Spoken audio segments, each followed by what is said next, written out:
experienced a power outage a minute ago. Hold on, let me see if I can get these guys back on. Hang on.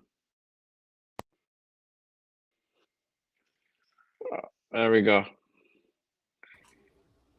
All right. Oh, we are in the building. Sorry, y'all. Woo! Yeah. J Raider making it happen, baby. J Raider making it happen. No problem. No power. No problem. For real. For You real. guys might have to improvise the show, or we might have to come back on. Hey, let's go, man. Let's make it fly. Let's make it fly. Look at I'm down with improvising. Hey, right now, I'm telling you, man, 805 has been dropping some dimes in the building already, and I knew that you had some of this stuff up. So, hey, let's go. Hey, guys, so, we see it, man. It's the first week. We got Thursday game coming up. It's Monday. Lots of reports coming out. I'll be like Kirk chains out there, man, throwing dimes to Bowers and Naylor and everything like that. Yo, let me know what you're thinking on that, Primo. Hit me with it, bro. All the reports coming out. What are you thinking? Hey, bro, Kirk Chains is showing exactly why he should be the bridge starting quarterback. Oh, and you ain't lying. Mendoza struggled today. He struggled today, and we talked about it. Rookie growing pains is a real thing. Even me and you we loved the Mendoza pick. We were liking to go get Fernando Mendoza, but we also knew rookie growing pains were going to come, and we didn't want to force him into the fire this early. So that's why we were saying go get a bridge quarterback. I've always said that even since DC was here. Derek Carr was if you were planning on moving from him, and that was my biggest knock with Josh McDaniels, is that if you were planning on moving on from Derek Carr, he's a solid bridge quarterback that you can go draft your future, and he will still be in the building ready to work, and you can maybe go another season with him and then move on from him. That's exactly what you can do with Kirk Cousins here. And Kirk, you got Kirk Cousins for one season. He is showing that he can still run this offense very well. And why wouldn't you want it any other way? You got a seasoned veteran in Kirk Cousins that knows Kubiak's playbook. He is killing it in practice. Now, can it translate from practice field to on the game field come game time? We have yet to see that, but I'm excited to hear that Kirk Cousins is having his way with this defense. And also just coming off a little altercation with Max Crosby, last week. Seemed like he had that little extra fire in today's practice after being sat down after that scrummage last week with Max Crosby. That scrummage, I'm going to quote it because it probably wasn't as a big deal that people were making it out to be. And that's that little scrummage that you're talking there at the end, bro. What I love is that, bro, there's finally somebody in the fucking locker room that has some fucking levels, bro. Like, literally, bro. Like, you knew that Max Crosby ruled the roost, and you knew that he was the guy that, hey, man, no matter what, nobody ever stood up to him. Now, finally, somebody on the offensive side of the ball has the freaking wherewithal, has the backbone to be like, hey, man, bro, that, I get it. You're doing your thing, but come on. And that to me, like when you look at your offensive lineman, bro, that would fire me up. That fires me up to go fight for you. Cool. Because you want it. You know what I mean? And that's where, like, I see I'm going to call it the Kirko effect, bro. This team is under the Kirko effect. And, bro, Bowers has a little swagger to him and this is multiple reports. And it's like, I'm going to ask you guys, is it that our defense is that bad or that Brock Bowers is that fucking good? That they say that he is open on every play, and it doesn't matter whether it's good coverage, bad coverage, medium coverage. Bro, he's just that good. I mean, it could be our defense is that because we don't know. Let's be honest. It's a lot of question marks for our defense. But I've said that last week. Bowers is a mismatch. You put a corner on him, he's just going to outbody you. Pause if necessary. He's gonna out physical your corner. You put a linebacker on him, he's just gonna outrun the linebacker. You double cover him, he still will he's still open. We've seen this last season, and this is why you have the pieces. I do acknowledge that. Well, we have the pieces that this team can turn it around this year. They can, but of course we got to be patient. But it's guys like Bowers that makes me think that, man, the foundational pieces are there. And he's doing the thing is the past 2 seasons, the first 2 seasons that Brock Bowers has been here, he had Gardner Minshew and Aiden O'Connell throwing it to him his first year. He then had Geno Smith. We've seen how that experiment went, throwing him the football. Imagine him having Kirk Cousins, who doesn't really turn the football over. He only had 5 interceptions last year to 10 touchdowns. He doesn't really turn the football over. And to your point, you brought this up. When was Kirk Cousins' best seasons under? Clint Kubiak. That ain't no lie. So now you add those pieces, and you're giving Brock Bowers that type of quarterback, this type of play caller. It's not I don't want to say the defense is being that bad, because Bowers is just different. I said it. He is going to show the NFL why he is the best tight end in football. Yes, Travis Kelce is great. George Kittle is great. The guy down in Arizona, Trey McBride, he's doing something. He's kind of in the same situation as Brock Bowers. He's a really phenomenal tight end, just has really crappy quarterback play and a really crappy team around him. But at the end of the day, sorry, Brock Bowers is different. Even when you compare him to Trey McBride, he's different.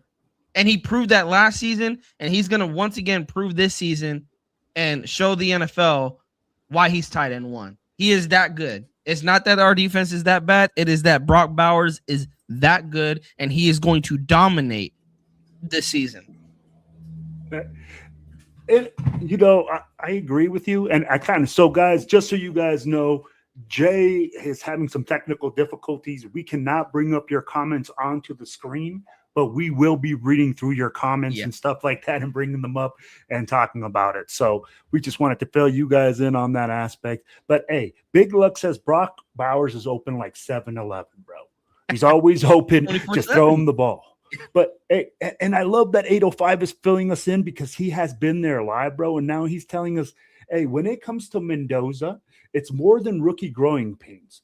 It's the same issues he saw in college continuing at this level. Not surprised with his degrees that struggles at all. Yeah. And hey, you've heard that, 805 has not been on that Mendoza train. He felt like we reached on him and stuff like that. But let me ask you like this. Even with the guy that we knew that he was not going to be ready, right, when he came into the building, a guy that we said, hey, he needed some development because we knew that he had to come up from underneath center. Yes. Are you concerned with him not playing this year, even though he's the number 1 overall draft pick? No, I'm not. And it's because of it came down to this. What coach were we going to bring in? And we had those conversations that the only way I was going to be comfortable with the Mendoza pick is if you had the right guys in the building that knew how to develop him. If this was a situation where you kept Pete Carroll or you hired another coach that didn't really line up with where you were going to go in the draft, kind of the obvious picking a quarterback in Mendoza, like let's say we paired him with a defensive coordinator or defensive minded head coach. I don't think it would have lined up, and you would have set him up for failure. But it also added, you needed to bring a bridge quarterback in to so he can sit for a year. I've always wanted Mendoza to sit for a year. And it was because I did acknowledge, I'm like, even though he's shown some flashes, he's not your Joe Burrow, he's not your Lamar Jackson, he's not a Josh Allen. He doesn't have any of those traits that's like, man, he can really carry your team far and he can do it by himself. But having said that, it's his work ethic that I was drawn to. That whatever the coach is going, whatever Kubiak asks of him, he's going to do it. These struggles that he had in college, You give him a year to fix it. And you also give him a year to learn under Kirk, not learn under Kirk Cousins, but watch how does Kirk Cousins handle an NFL season?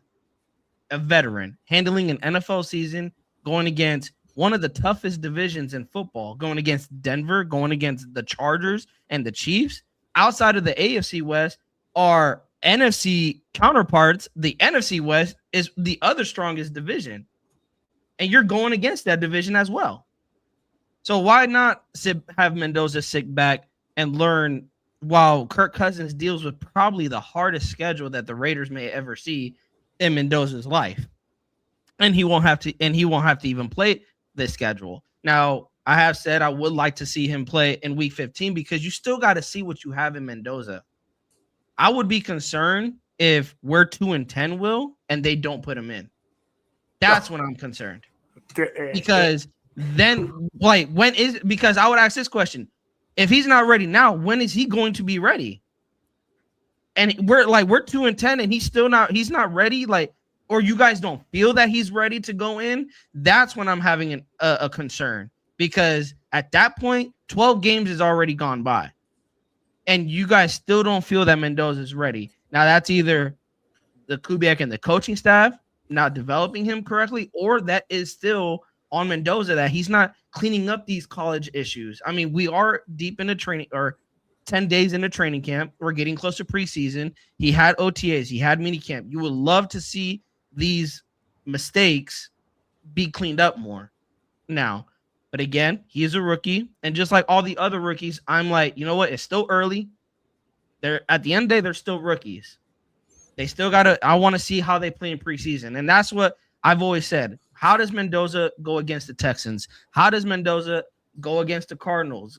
Play against the Texans in preseason? Play against the 49ers?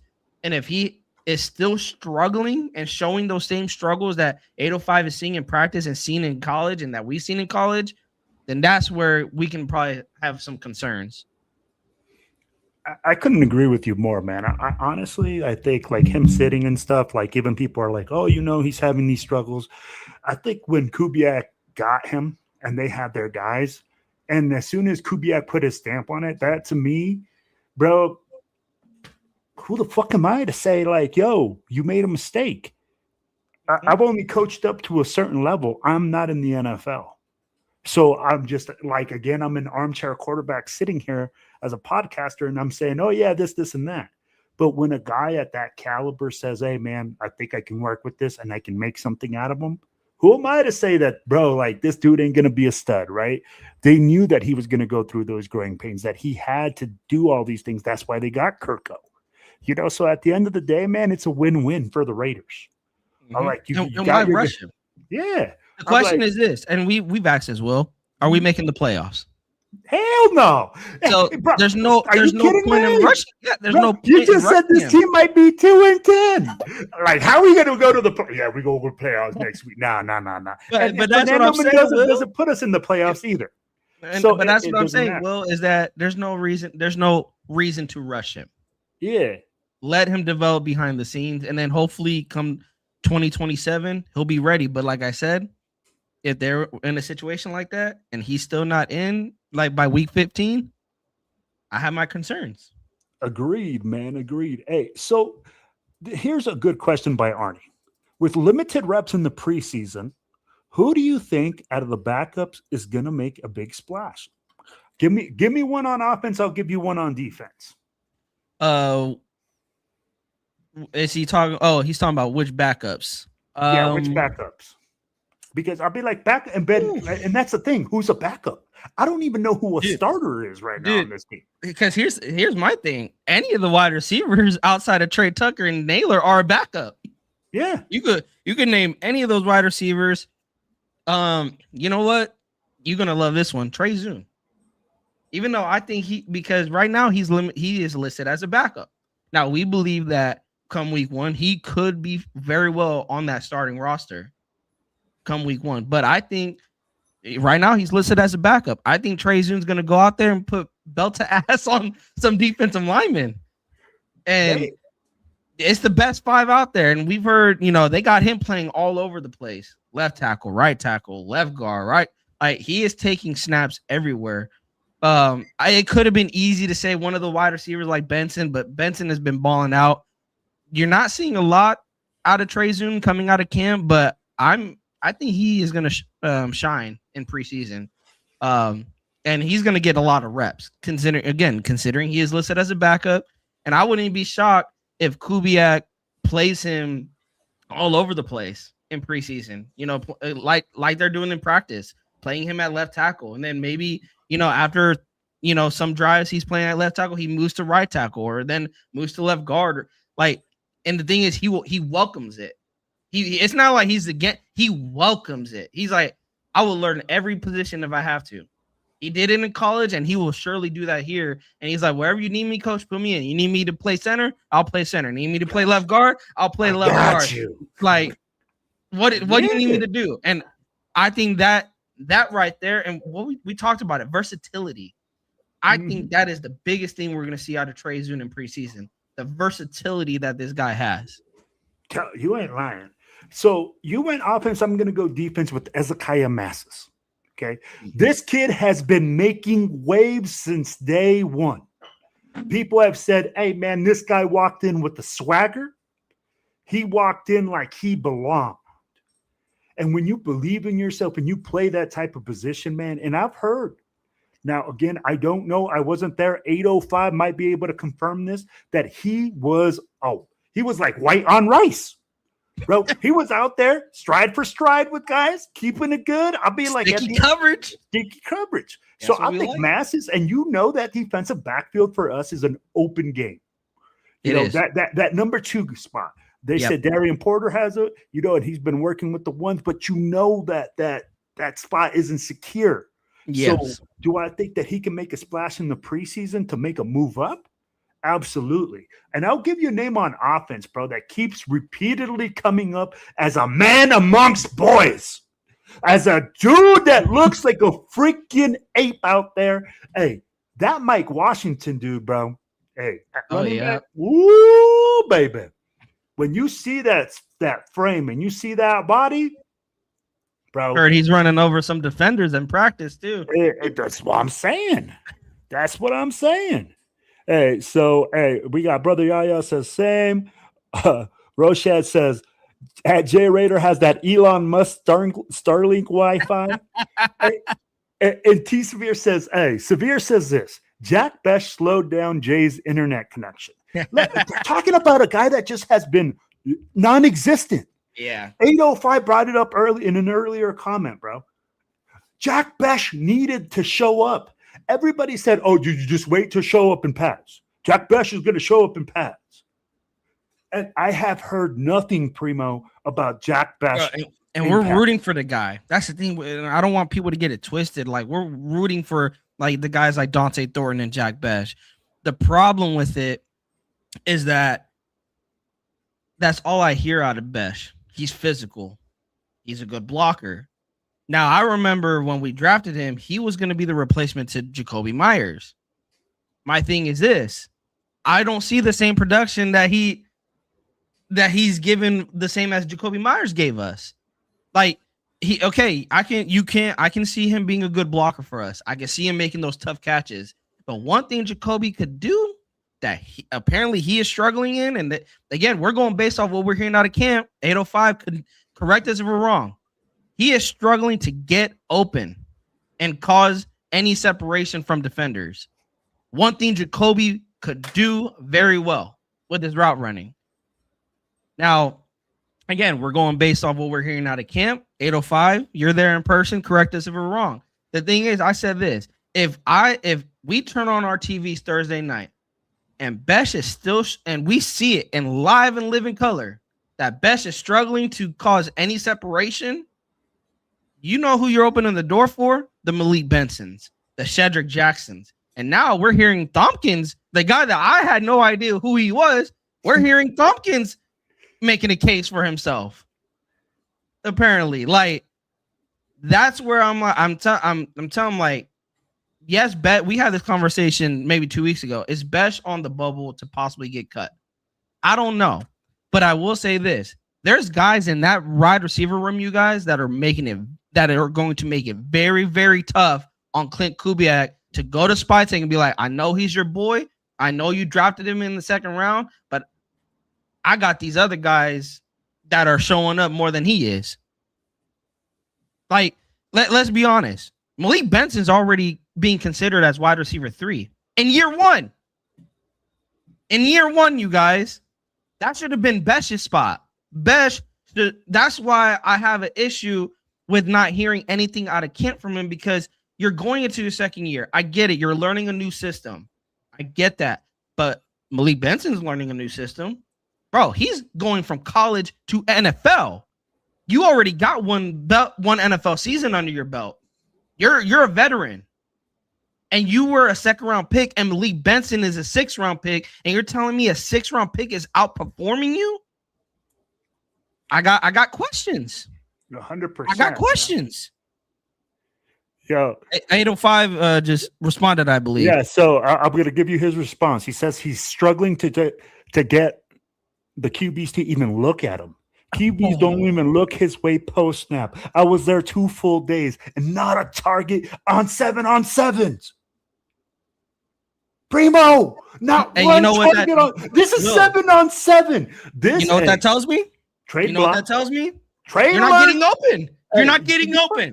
Well, no, your guys don't believe in you.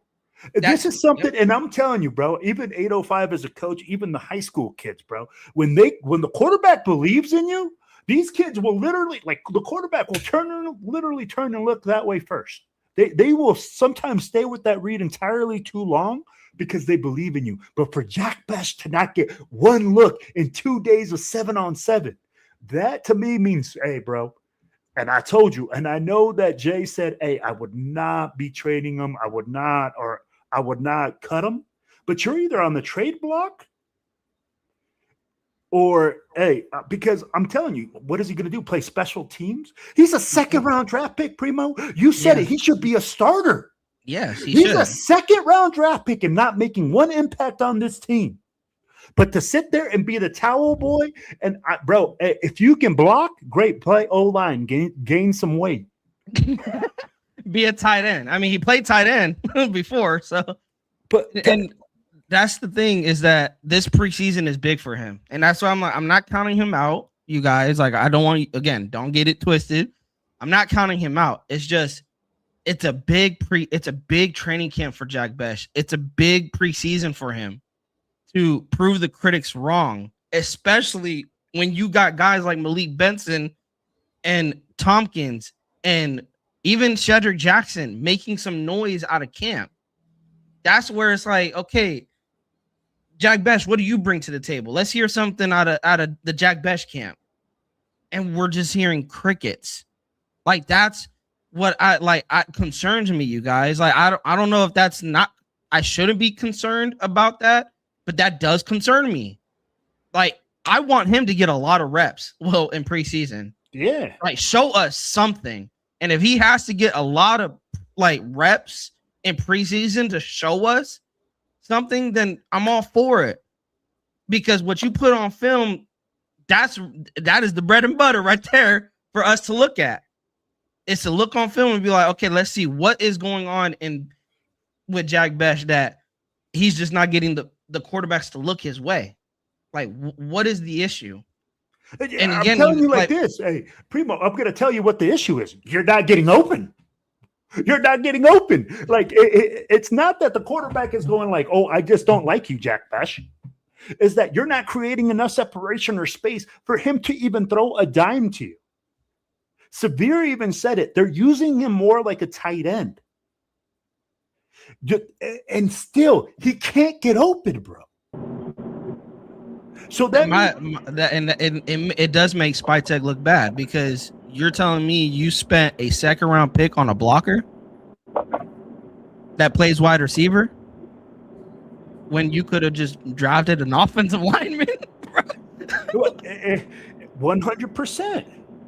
And again, I don't want to kill Best, but it's like, we are talking about guys, we are talking about what's coming out of camp. We are talking about what people like 805 who are there in live and living color are seeing.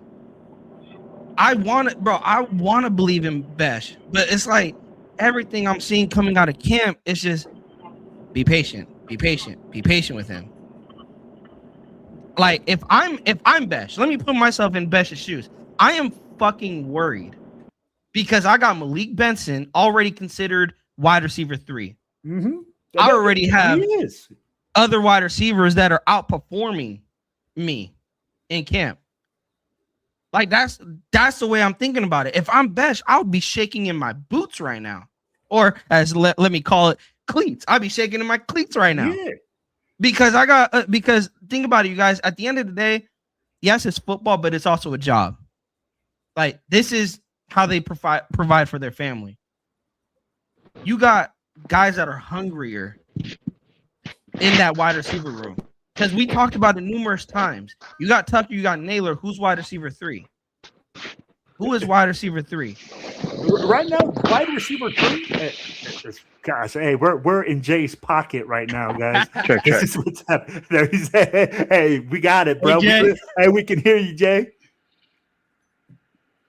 Oh, can you hear us? No. I don't know if he can hear us. But so I'm gonna put it like this.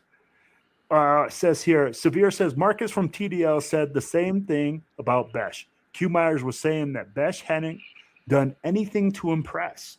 And you know what, bro? That's the difficult part. When we talk about Besh, you spent a second round pick. You have to trade him to get any value for him, right? And when we look at that, Primo, I'm gonna tell you like this. I don't see any fucking team going, hey, man, that Jack Besh guy. Yeah, man. I'm like, I want to trade for him. He looked like a real stud. I'd be like, we're the worst team in the NFL because we still we're still in last year's mode, right? Like 32, and you can't get open. Yeah, I would think to Jay's point, I think you do keep him for another year because to your point, who's going to trade for him? Nobody. Nobody's gonna. You're not gonna get the same value. Like Alex said, maybe a 7th round for him, maybe a 6th. Something that's not as costly. Maybe I can see it, but again, what team at this time? A lot of teams are filling out their rosters. They're trying to find out what they have on their rosters. Maybe after preseason, you could possibly move on from him and trade him. But again, he is going into his 2nd year. You could say last year was a mulligan because of the coaching staff. So you could argue I do see the side where it's like we don't know what we have in Besh, but the issue that I have is that is what I ran with as well. I don't know what we have in Besh because of last year's coaching staff. I don't know if he wasn't getting the reps because of crazy Pete Carroll was getting in his way, or he just wasn't living up to expectations. I don't know. Bass, we've said this before training camp started.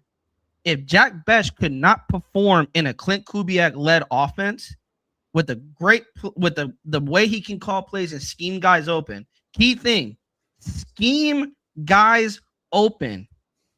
If he is scheming you to get open and you're not getting open, then where does he fit?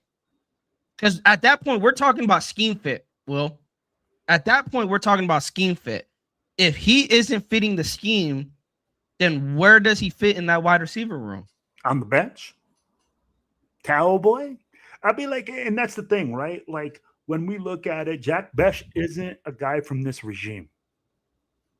And Severe says he wasn't getting the reps because he couldn't beat Pete Carroll in a foot race. And this is the problem, all right? When you look at those type of guys, those big-bodied guys, all right, if you can't separate with speed, you have to separate with your body and the way that you run your routes, stuff like that.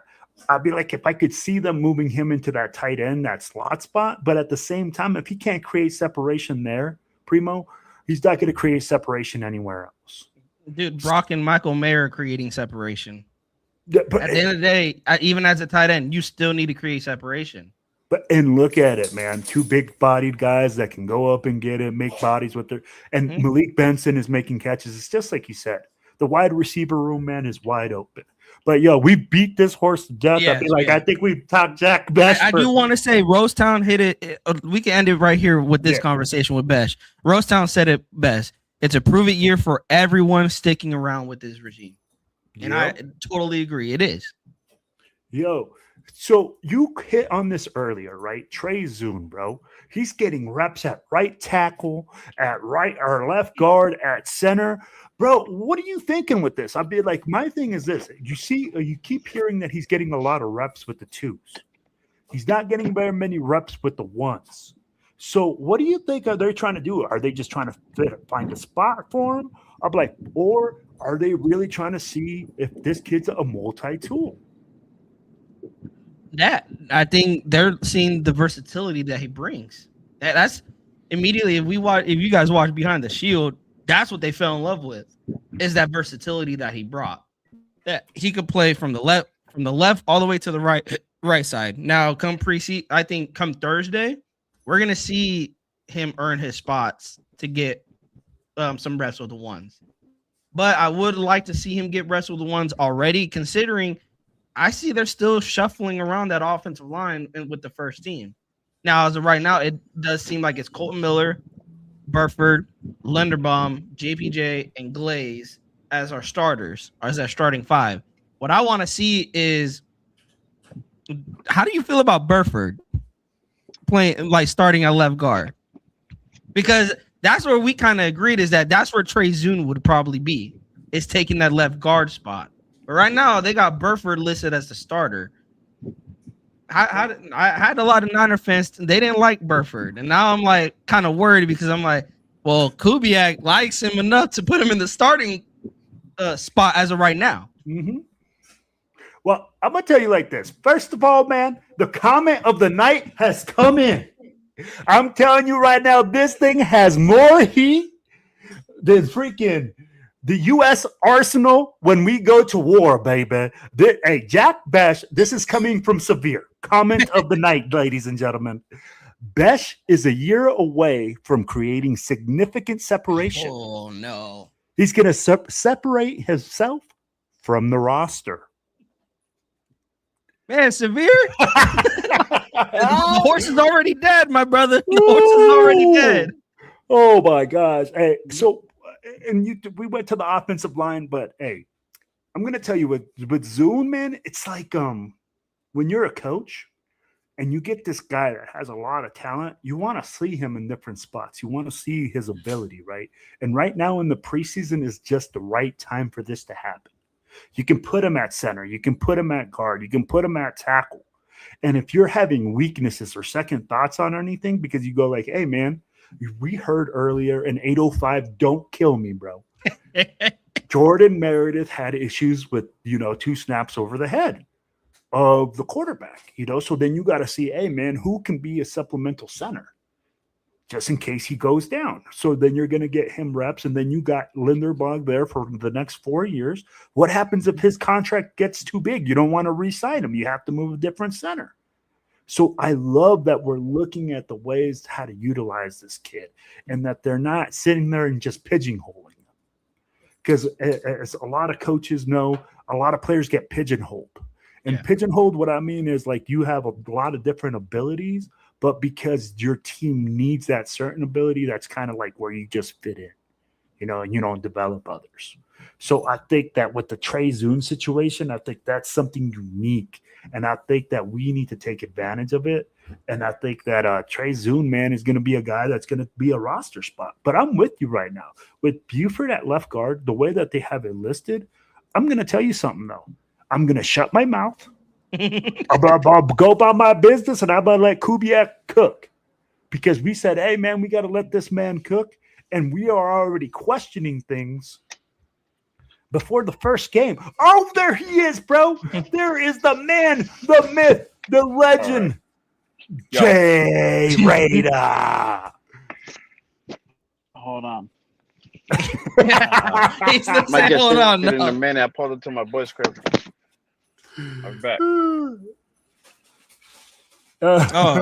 Sean, shout out to my guy Sean. Sean said the depth chart just dropped As of August, this is today. As of August 10th, you guys, this is the depth chart. The starting offense is quarterback Kirk Cousins, running back Ashton Genty. I think there's no surprise there.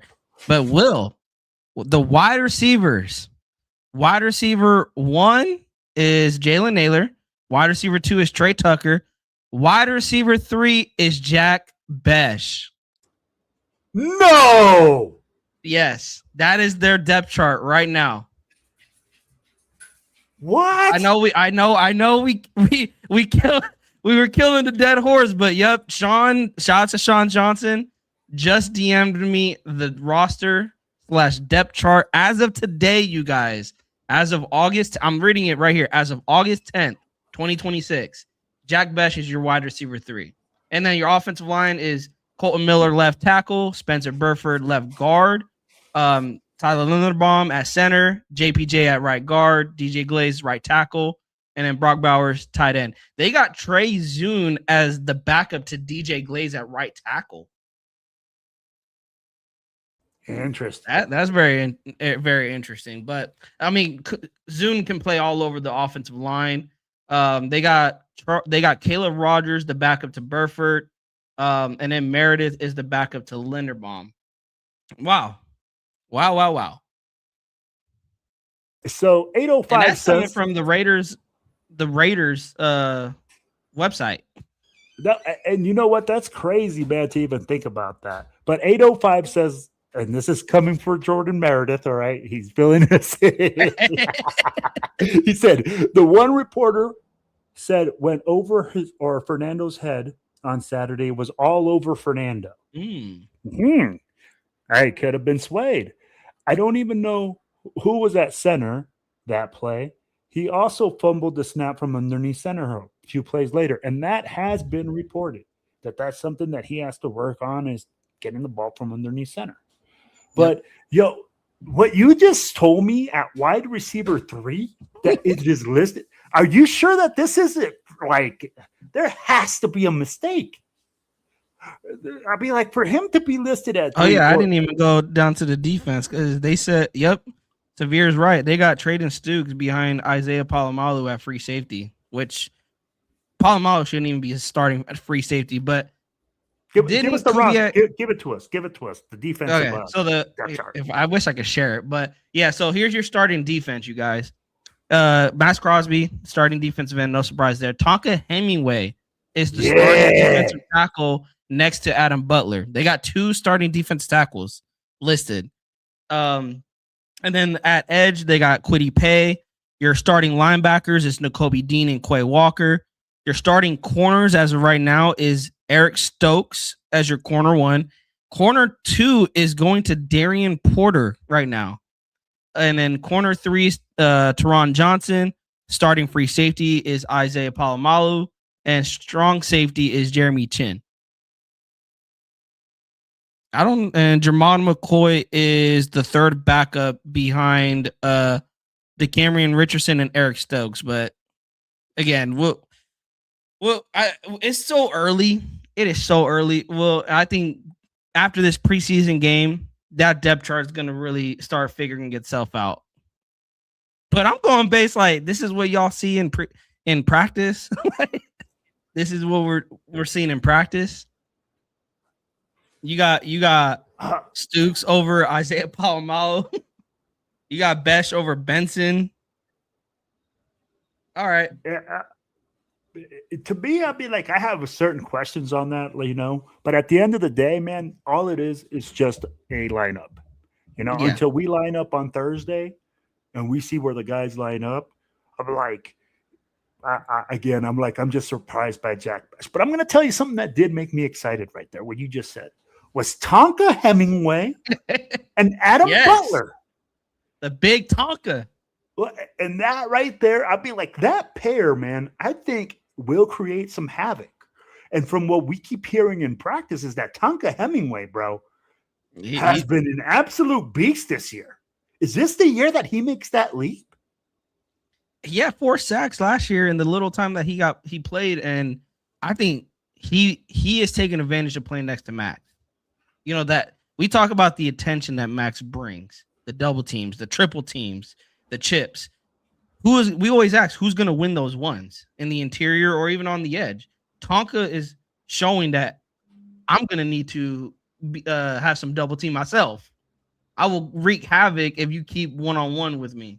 Mm-hmm. And I think come preseason, I wouldn't be surprised. I know I said this earlier. Kubiak came out and said the starters will play. Who knows what starters will play, how long they will play. But I would love to see Tonka out there, maybe get 4 drives in. Let's see if you can show what you've been doing in practice. Because here's what I don't want to happen, Will, is these players get the Dante Thornton hype. Mm-hmm. That all that's coming out in practice with Tonka, with Benson, with Masses, that's all hype.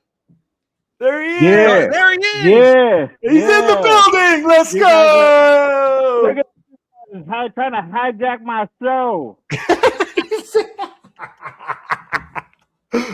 The bad guy. I'm allowed to do that. I had to legit come out and to my boy's crib, my father's crib, and his power at his mom's house, not even his own house, his mom's house is on. His fucking power is out too, bro. So a massive outage.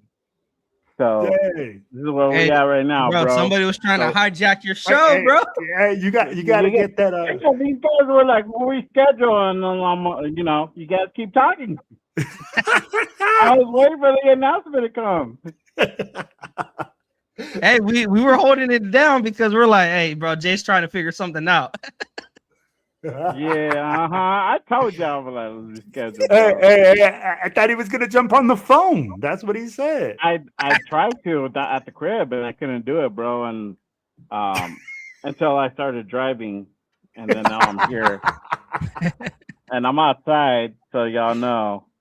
That's why it looks all weird and shit. No, hey, bro. Y'all hear the traffic too. You guys gonna hear the traffic. But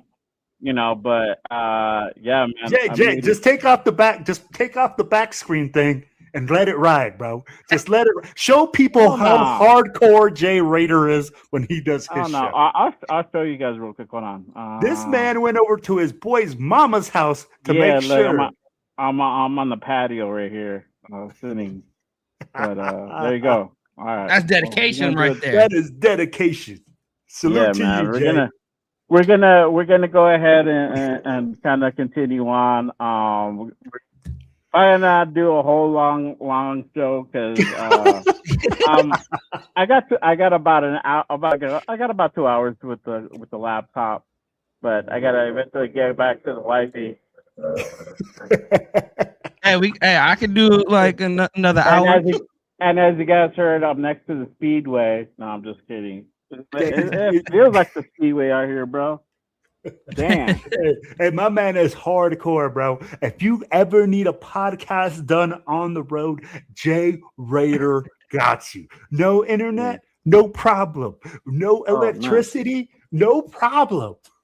Hold on. Actually, hold on. I might have to go inside because I'm gonna get better than them. Hold on. All right, y'all carry on. I'll be right back. Hang on 1 second. Hey, we just needed the thumbs up from the boss. We keep going. Yeah. So, but you were talking about Tonka. You were talking about Tonka Hemingway, bro. That duo in the middle. That is so. And you know what? Arnie just asked. Name one riser and a faller for the offense and the defense. I'm gonna give you a riser right now for the defense. The riser is Tonka Hemingway. Yep. Bro, just the way that the things that you've been hearing from camp, that he's manhandling people, that he's out there slugging it out with the ones and holding it down.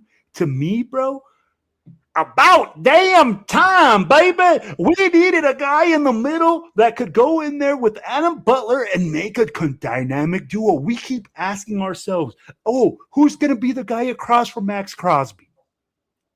Well, what happens when you got two dudes in the middle that you have to double team?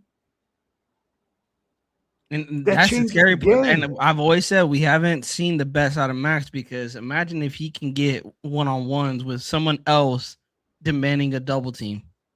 Well, bro, and it's not even one now. Bro, you got Adam Butler. They're saying 805 brought it up earlier. Malcolm Kuntz, bro, is getting back into pre-injury form. So Which you makes sense because it usually takes about a year Mhm. to recover with the injury that he had. It takes a year for him to, and he said it was more of a mental thing last year, and that this year he's put that past him. He's just playing freely. And you know what, man? Do you remember how we wanted to get when we got Christian Wilkins and everybody was like, oh, finally, Max got that guy right next to him that's going to make him great. That's good. Bro, what happens when you get 3 other young bucks that are coming up, those young bulls that you have to look at and you're like, hey, man, who are we going to stop? How you going to run on this D-line? I think, and that's one thing out of the terrible season we had last year, you guys, we actually played the run very well on defense. We just couldn't stop the pass to save our life. So now you're talking about Tonka Hemingway taking that big leap. We know what Max Crosby brings to stopping the run. If you can make an offense one-dimensional, because that was the issue. We can stop the run and make an offense one-dimensional. We just couldn't stop them through the air. But we addressed it. We got linebackers. We got Nakobe Dean and Quay Walker. I know there's been some concerns on how Quay can cover down the field, but now you addressed the corners. Going back to that defensive line with Tonka Hemingway, if you're forcing an offense to just go one-dimensional on having to throw the football, now you're talking about Tonka Hemingway, Max Crosby, Adam Butler, pinning their ears back. Now we can go full pass rush mode. Yeah. Fuck stopping the run. I'm coming to eat the quarterback. And Tonka's been doing that. The report today was on to bounce off what you were saying. The report was that in a red zone period, he sacked Kirk Cousins today. Yeah. And that's all we've been hearing. Tonka sacking this Kirk. Tonka sacking Kirk again. Tonka sacking Mendoza. He's not just getting to the quarterback. They label them as a sack because he can't tackle them, but he's not just being disruptive and getting pressure. He's getting to the quarterback. No, absolutely. And when you're breaking the pocket down, when it collapses from the front instead of from the sides, bro, that pressure is totally different. Quarterbacks feel that pressure as soon as that pocket starts collapsing from the front. So when you get a guy like Tonka, man, making those big-time moves and collapsing the pocket from that interior line, bro, that just means one thing: more sacks, more pressure, more mistakes that that back end keep capitalizing on. And from what we keep hearing in practice, right, is that this keeps happening in practice.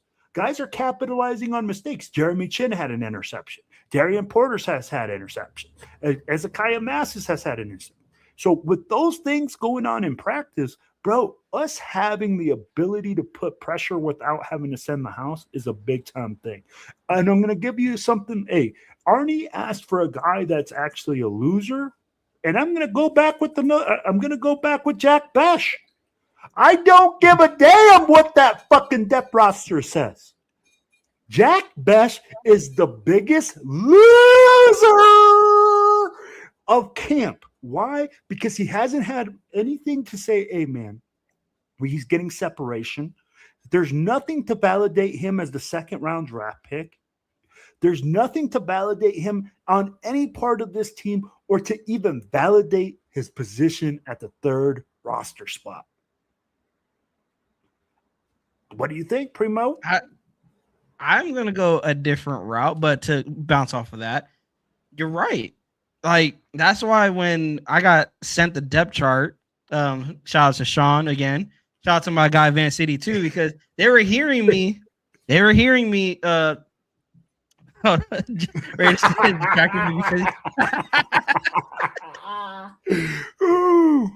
But at the end of the day, I'm looking, as I go down more on the depth chart, then you see guys like Palomalu starting. You see, the only bright spot was Tonka starting. That's like, okay, that makes sense. But why is Benson, with all that's coming out of camp, that's where I ask myself, what are we not seeing? Because again, we're not there. What are we not seeing that Kubiak sees to put Besh at wide receiver 3? Or to your point, is it just a lineup for game day? Let me tell you this. And Jay can probably let me get Jay's or thought after that. Jay, so if I want to shop Jack Besh, and I don't see and I'm seeing all this other stuff in practice, what's the best way for me to advertise that this kid is still pretty decent? Is to put him on the depth chart at the number 3 spot, to show him some love in the preseason, to get him out there and start selling damaged goods. Not damaged goods, because he's not damaged goods. It's just misused goods or misappropriated goods. I don't know what you want to call it. But a guy that we don't no longer want on the roster. There's only one way, Primo. Is to put him at the number 3 spot and give you something to think about. Well, to Arnie's point. Well, Jay, you got any comment? I don't want to cut Jay off. Yeah, like. So, Jay, what do you think about Jack Besh being listed at number 3 on the depth chart? Unofficial, by the way, unofficial. Right. You're breaking up, Jay. Audio's a little shaky. Yeah. Now? It's a little bit. Little bit. It was better when you were outside. He's like, you need to go back to the highway, bro. No, like I can barely hear you right now. Yeah. Jay is AIJ. Yeah. Dixon, we don't. So Jay has control over everything. We don't, unless I could probably share my screen. I could probably bring it up. Yeah, we could share screen. Let me see, because I could probably bring it up. Let me see. All right. Oh, there he is. Yeah, all right. Yeah. I don't know what was going on. All right. Yeah, you guys are like trying to hijack the show, bro. We're trying to hijack this show. Yeah, bro. I was like, yo, hold on. Just tell them we'll reschedule for a little bit later. And y'all kept talking, bro. Sorry. Hey, we had to like warm up the crowd for the megastar to come in, bro. No, bro. What megastar? Y'all too? Jay Raider. Me, bro. Jay Raider. Yeah. I'm just a conduit, bro. That's all He says I'm just a conduit. I'm just a conduit, bro. Well, I had a whole like thing, like a whole show. Let's go through it. Y'all run off the rails. I don't even know where we at. Just run through it. I'll be like, we were just going based off the comments. We were just rolling off the comments. Yeah, we were freaking freeloading it. Yeah, I mean, I was trying to at least like try to produce from the back, and I'm like, I couldn't even do it. Yeah, I'll be like, hey, bad. I'll be like, we got to cover for our boy Jay Raider. All right. Well, I don't know why we're talking about Jack Best, but yeah, I mean, look. And that's what they wanted to talk about. Yeah, we went to Jack Best. And also, Jay, because the unofficial depth chart is released, and that's what we're talking about. Yeah. Okay. If you want to put it up, I can put the screen. But I mean, look, we talked about it last week, and we talked about it the week before. Jack Best hasn't really shown much out there, you know. Exactly. I think what we're gonna finally see is we'll see on Thursday what he's able to do, because he is gonna get some burn. But right now we haven't seen too much from Jack Best, and then Dante Thorne's been injured as well. So you have those two things kind of going on right now. So I mean, you know, I'm not like Will. I won't tell you guys that, hey, we need to go ahead and just literally cut the guy. It's not that type of deal. But what I'm gonna tell you is that we need to go ahead and hold on to Jack Best, because either he can he could find himself maybe potentially a little bit later on in the season, or we might be able to go ahead and put him on a trade either towards the deadline or maybe next season. It could be either or. But obviously, you know, there's a lot to come between now and then. You can go ahead and shop Jack Best, but if you want premium draft capital, it's not going to be that. You know, if his performances continue to be the same, you know, where it's like struggling to create separation, he's not getting a lot of reps. It's like, okay, maybe you could sell it with like not having a lot of reps, but honestly, it's just I don't know how I see it. Dante Thorne, on the other hand, I think he got injured the other day. I don't know what's exactly wrong with him. I didn't have a chance to go ahead and kind of look at that, but for sure, Adam I don't see him potentially being on this roster next season if he doesn't have a turnaround type season. To be honest with you, Bro, I don't see him making this roster this year. No, he'll make the roster, bro. He's a 4th-round pick, bro. They're not gonna go ahead and like literally let him go, bro. That's kind of dumb. You know what I mean? But what I think they'll go ahead and do is they'll go ahead and keep him on the 53 as like depth, and we won't see like a whole lot of burn from him. And they'll probably go ahead and try to do something as far as a trade next season. Like next if you offseason. could, Jay, I do have it shared if you wanted to pull All it right, up. well, let me go ahead and pull that up, y'all. And again, appreciate you guys pulling up and tapping in. I'm sorry, I'm gonna have to be very mild because I'm not at my crib. I'm like somewhere else to try to go ahead and just finish the show up. But make sure you guys go ahead and hit the like, hit the subscribe button on all the channels that you hear.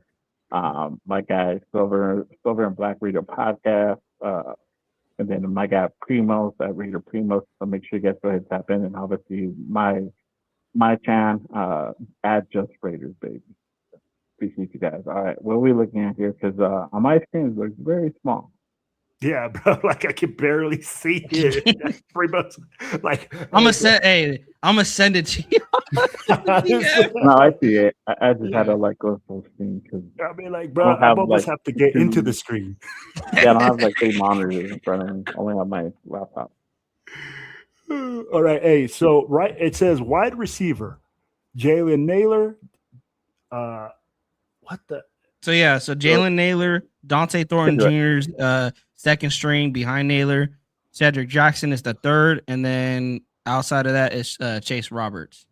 Okay. And then the other wide receivers are Trey Tucker, outside of him, Dereke Young, Philip Dorsett, Brandon Johnson, and then our slot or our wide receiver 3, Jack Besh, Malik Benson, Devin Tompkins, EJ Williams Jr. No, bro. That's the wide receiver room right now, unofficially, guys. Yeah. And then again, Dante Thornton looks like he's injured, so we don't know if he's gonna play on Thursday or not. I can't really honestly say. But we got in the running back room Genty, Washington, Lobe, and then Dylan Labe. Yeah, and then I can't even pronounce his name, bro. Roman Henry, and then Dare. I can pronounce Roman Henry. I just can't pronounce Dare. Oh, that's all I'm gonna say, bro. That's all I'm gonna say. Yeah, exactly, bro. But D-O instead of Debo. D-O. All right. Yeah, so there you have it. And then here's the defense. If you guys want to see the defense again. So that is our defensive starters. Obviously, at edge you got Crosby, Coons, and I heard Coons was already in the second team. And then you got Jafari Harvey, and then you got Patrick Johnson. D tackle, you got Hemingway, then Walu, Pegues, and then Gary Smith the third. That's the guy to go ahead and kind of keep a lookout on. He's the D tackle from UCLA. You got Adam Butler on the other side, and Thomas Booker, Benito Jones, and then our 7th round pick, Brandon Cleveland, and then Travion May, returning again for another season. At edge right now, we have Pretty Pay, Kieran Crawford, Brendan Jackson, and Ian Sloan. I don't like that. N'Kobe Dean. That's an interesting that they have him at an edge, Sloan. That now that I kind of look at it, I'm like, that's crazy. Then you got N'Kobe Dean, linebacker with Tommy Eichenberg, Sagun Ulubi. I butchered that name. Buddy Johnson. That was way easier, bro. Quiddy Pay, obviously, Leonard Bird, Cameron McGrone, and then Sabian Story, which is nice to see his name on there. And then obviously, cornerback 1, Stokes, Cam, Jamon Floyd. On the other side is Jerian Porter, Masses, and then Anisium on there as well. At nickel, you got Toronto Johnson and Freddie Bam, and then Philip Olford, and then Davian Perkins. They got Paul Mao out of free safety, then right after Miss Stooks, and then McCollum. Then you got Tim Dalton, strong safety. That's interesting. and then Devin Lafayette to round it out. So that's it. And then And your obviously you special got teams. yeah, you got A to start it off, and you got Matsusawa um, behind him. And I heard Matsusawa is killing it right now, so I'm excited about that. And then you have Cole, obviously Cole is doing the punt thing. The new long snapper Alex Ward, and then Tyler Zuzinski. I probably butchered that name as well. And then you have Trey Tucker currently and kick return, and then Dylan Lobby, and then on punt, same thing Tucker, and then they have Jamon McCoy. So it's interesting that they might have Jamon return some punts maybe on Thursday, and I'll be excited to see. So, yeah, because for Yep. them to put him as number 2 on the punt return, bro, they must feel pretty confident. That's what I must just say on that. But Yeah. I don't know how I feel about Trey Tucker, fielding kicks. Him considering, he's one of our starting wide receivers. Like that's kind of like how I felt like with Hunter Renfrow when he was here. Like, why have him return kicks if you're gonna have him part of your starting lineup on offense? Stop, bro. Stop. These guys ain't no don't break glass. Hey, bro, you got to let a guy do his thing. If that's where he excels and he's the best player to do it on the team, if you want to win games, bro, do it. I'll be like, if Trey Tucker was Justin Jefferson, absolutely hell no. But Trey Tucker is Trey Tucker. He's I'm like, he's not a guy that shouldn't be able to, bro, he needs to be a Swiss Army knife. In order for him to even make this team, he needs to be a Swiss Army knife. He needs to excel in everything that he does. So for me, bro, hey, we need to be able to use him in every way. And why not? Give him the opportunity to return kicks, especially because when's the last time you've seen a kickoff or a punt return for a touchdown? Dwayne Harris? Jacoby Ford? Jacoby Ford. Well, Dwayne Harris with the punt. Kickoff return? Yeah, I think it was Ford. Jacoby Ford, bro. That's all I got to say. So if Tucker gives us the ability to get that, why not? We need to look at everything, man. We got to score points whichever way we can.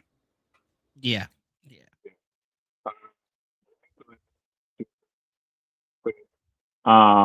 Let me ask you guys what have you guys covered so far?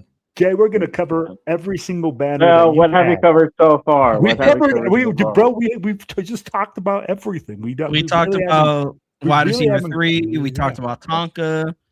Talked about Kirk Chains killing it in practice today. Okay. I mean, we really didn't really cover anything. We just covered questions that have been popping up. Oh, okay. So you guys, okay. Yeah. So let me waited for you, bro. Okay, there you go. Well, I need to know so that way I can kind of gauge and skip certain things that you guys are covered. All right. So let me go ahead and kind of propose to kick this off, and we're gonna have to feed a little bit to it. And scraps, you already know. It went down on Friday. It got crazy. Let's go ahead and talk about the Real Housewives of the Raiders of Las Vegas. Kirk and Max got into it on Friday. That's one of the scraps. You also had Max picking on JPJ. I don't know about picking, but to get into it, JPJ. About damn time. Lloyd Rogers also for scrapping, man. So, I mean, at first, honestly, and if y'all tapped in on Saturday show, y'all got my take on the scrapper versus Max and Kirk, right? And everybody else. It's kind of like it's what you do in camp, but I don't know. It was crazy where you had our guy Clint Kubiak step in and hold him out of practice, and that was some of a disciplinary type of thing. And you can kind of tell already that Clint ain't fucking around. He's gonna lay the law. He's gonna lay the law down. He's gonna go ahead and make sure practice is done a certain way. And we heard that coming out of camp with guys saying it's very organized, very structured. They know what the next thing is gonna be. So how do you guys? I want to get you guys' take because I already gave my take on Saturday. Right, I think it's a good thing. It's part of camp. This is what you do. You guys gonna have guys gonna be physical, right? You guys gonna have guys talking shit.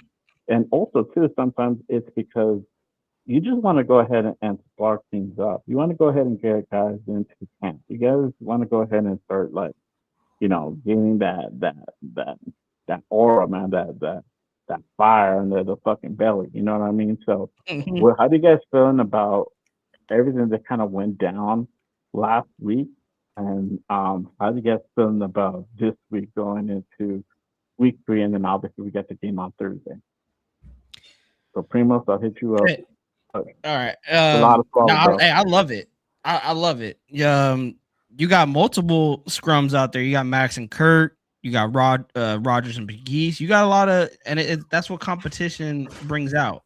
You got it shows me that these guys want to win reps. They want to win out there, not just win games. They want to win individually. We know the true competitor that Max is. But it's nice to see that Kirk is he's barking back, and I think what I read was that it was like Max hitting Kirk's arm, and I'm not gonna lie, it did remind me of the time. I don't know if you guys remember when Patrick Mahomes was mic'd up against us on Monday night, and Max was kind of like shoving him, and Patrick's like crying to the refs, like, "Oh, bro, he can't be doing that. Like, stop doing that." And then him and Max got into it. It kind of reminded me of that. But Kirk, it seemed like he wasn't backing down from Max. Now, as far as the disciplinary action that Kubiak brings, I understand it. That you want to keep your guys healthy. But why? I want to ask this question: why was it just them two? I was about to give you the answer to that question. Because I'm like, why wasn't it Pegues and Rogers? Like, why wasn't Rogers and Pegues held out of practice? Hey, Primo, I love it. Hey, I'm gonna follow you up, B, because answer it, Will. I'm gonna tell you, right? Hey, so as being a coach, and hey, you know what? This Kubiak dude, bro, is probably thinking on a different level, right? So you're gonna say that they're the two biggest leaders of the team. You're gonna say that they're the two biggest packing. So you're gonna make them the whatever example, right? Yeah. But Kirko had to go catch a Backstreet Boys show this week or that day with his wife. So you know what I'm saying? I'm like, so it works out on, quarterback comes out. Hey, coach, hey, might have to get a little bit scrappy because I got that BTB show to make with the wifey. But I'm just saying that for me, you're gonna make like supposable example of them, but you want to give those guys a break. Do you really think Max Crosby needs to be in training camp right now, going full tilt every single practice? Nah. Do you think that Kirko, you want to get him hurt in the preseason because you do got guys going full tilt and trying to make a name for themselves and stay on this team? You don't want that. So what you do is you say, hey, it's Friday. What was it? Was it a Friday or a Saturday practice? It was a Saturday, so it was like essentially the last day. So hey bro, that Saturday, hey bro, you might want to sleep in, get a little power nap, get you that extra breakfast time. Well, he was out there. He was out there stretching. He just didn't participate in the scrimmages, But you out there trying to get your little stretch on, but we're not going to put you out there. Yeah, you know what I'm saying, and that's what you do. I'll be like, at the end of the day, for me, I love the scrappiness. It's about time that we start hearing about the scrappiness in practice because Jay, Primos, I don't know, like when you guys played ball, when you guys get into those 2-a-days, those hot summer days, bro, and you're just going and pounding at each other, and that one dude just keeps effing up, or that one dude just keeps making you have to do that same play, and they keep hitting you, and they keep bothering you, and they keep poking you. Bro, I was doing baseball practice, and I know people might think baseball is not that, of course, I wouldn't say it's that intense like football, but no, you're right. Fielding grounders over and over and over again on a hot day because one person keeps fucking up. Yeah, bro, we're getting into a scrap. Yeah, so it's about time. That's how good teams get formed. I'll be like, bro, it's that time of the year, bro. You feel it in the air. You freaking drink it in the Kool-Aid, baby. I'll be like, even Jay said, we should be pumped up for this show, motherfuckers. Fuck, it's finally here. Thursday. Mm-hmm. You can Hey, see that and silver. also, you think these guys are not going to bring that, intense energy to the Cardinals? Oh, Like, and that's what, especially like Caleb and Big E's getting into it. Those are guys fighting. Not, I want to say, team. yeah. Well, I want to say Rodgers is probably fighting to stay on the team. Maybe more Pegues, you could argue, but at the end of the day, they're still fighting out there. Because they're backups. They're going to continue fighting to make a name for themselves and show their worth on this team. So guarantee I wouldn't be surprised we see a little bit of chippiness in these preseason games. Hey, bro, the joint practice, I'm expecting we're going to get some fights with the Texans. Yeah, it's normal. I mean, like, bro, what team does it? Yeah. Wait, Jay. So, bro, we can't hear you, Jay. Oh, no. Can you hear me now? Yep. Yeah. Yeah, okay. I'm just not trying to talk too loud, but I'm like on these headphones, so it's not the best mic on the beat, bro. I might say that with me. No, so what did you say? I said I just said I hope so, because sometimes you need it, bro. Sometimes you just need to go ahead and do, spark up fight, spark up that fire, man, in the team, So it's just, this is one of those things. It's just things that happen, man. That's how I see it. And it's part of camp, bro. And like Severe says, I don't know why they put his back. Kirk, yeah. Look, they were out today. They were cool. They tapped each other on the helmet and the fucking handshake. It's all good, bro. Like, it's all love. It wasn't meant to be like fuck you, bro. Like, I want to punch you in the face. It's like, okay, it's just, let me see what you're made of, dog. That's kind of what it is, And maybe Max out something that he's like, I need to spark a little fire in this guy's ass. Like, let me see what it's about. So it is what it is. But on the other hand, Fernando did have a run with the ones on that day as well. So he did take over for Kirk Cousins when he was sidelined. And for a lot of the reports, he had a pretty solid day. He took control of the offense. He really didn't make too many mistakes out there on Saturday, but that was his first opportunity really to go ahead and run with the ones, get a better quality of player out there that you can go ahead and kind of connect with. And then obviously, another name that was kind of popping up too was Malik Benson. Malik Benson, again, continues to shine out there. Definitely making his name known and possibly can make his way into having a good solid rotation in this offense. And you know what? And I know this guy's a 6th round pick. I know that he has his issues or worries about like his hands catching the ball. Obviously we got to see what his route is going to look like, and we'll see that on Thursday. But as of right now, he is making waves. So I'm all for it.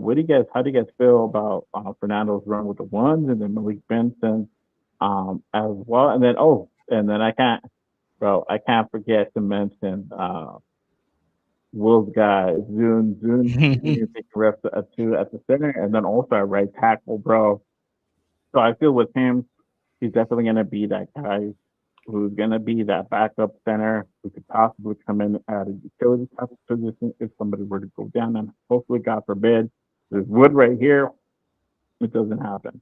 So, but how y'all feeling about everything that went down on Saturday, which is, Fernando running with the ones, and then Malik Benson had a pretty good day as well. And then June taking reps with the twos at center and right tackle. Will, I'll start off with you because Zune's your guy. Go, Will. About time. Start out with prime time. Yo, so check it, man. Fernando getting runs with the ones and doing okay. I mean, it's a great thing to hear because guess what? Today he had struggles. So he's kind of up and down, right? You've heard that he's done well and that he struggled, but the runs with the run and that he was able to command the offense, go out there, make some throws. It's a great thing, man. It's good, but I'm not going to sit here and make a big wave out of it because what I'm saying is something that should be expected out of the first pick in the draft. Mm-hmm. A guy that can come in the preseason and take over a practice in the preseason. So when we look at that, man, Fernando freaking going in there, taking reps, being efficient, I'm thankful. Why? Because when's the last time have you heard that a team like the Raiders can be missing their their starting quarterback and that we can have an efficient practice and that we look actually decent? Great. Malik Benson. What a steal, bro. I'd be like this. He's sounding like the guy that's going to be that gem, that guy from the Seahawks. I can't pronounce his name. Rashid Shaheed. Rashid Shaheed from the Seahawks. Yeah. He's a guy that's versatile with speed, a guy that's been making a ton of plays. Is it questionable once you put on the team, once you go against the other team, though? That's where we got all questions, right? Because we keep going against each other in practice. You killing it in practice versus our defense, that really isn't telling me much because guess what? We were the worst defense in the league when it came through against the pass. Mm-hmm. We just said it, Primo said it, man. We could stop the run, but we couldn't stop you on 3rd and 18. We'd give you a first down. Bro, 3rd and 18, like last year. I'm watching our team. Oh, yeah, we're going to get this. This 3-0. First down. What the? But that was our team last year, right? So when we look at that, I'm like, I hope that Malik Benson, when we go against, Arizona on Thursday, if he's still making some waves then, watch him move up the charts. Trey Zune, baby. Big old sexy war daddy. Thank you, Jesus, for coming and just putting you on our doorstep. Needs to get in the weight room, get a little bit stronger, in my opinion. Okay. They're having him play multiple positions on the line because of his skill set, and they're not pigeonhole him like we talked about it with Primo. This team needs this kid to be so good at so many different things. And I mean, like, if he can solidify one of those 3 empty spots that we have on that starting offensive line,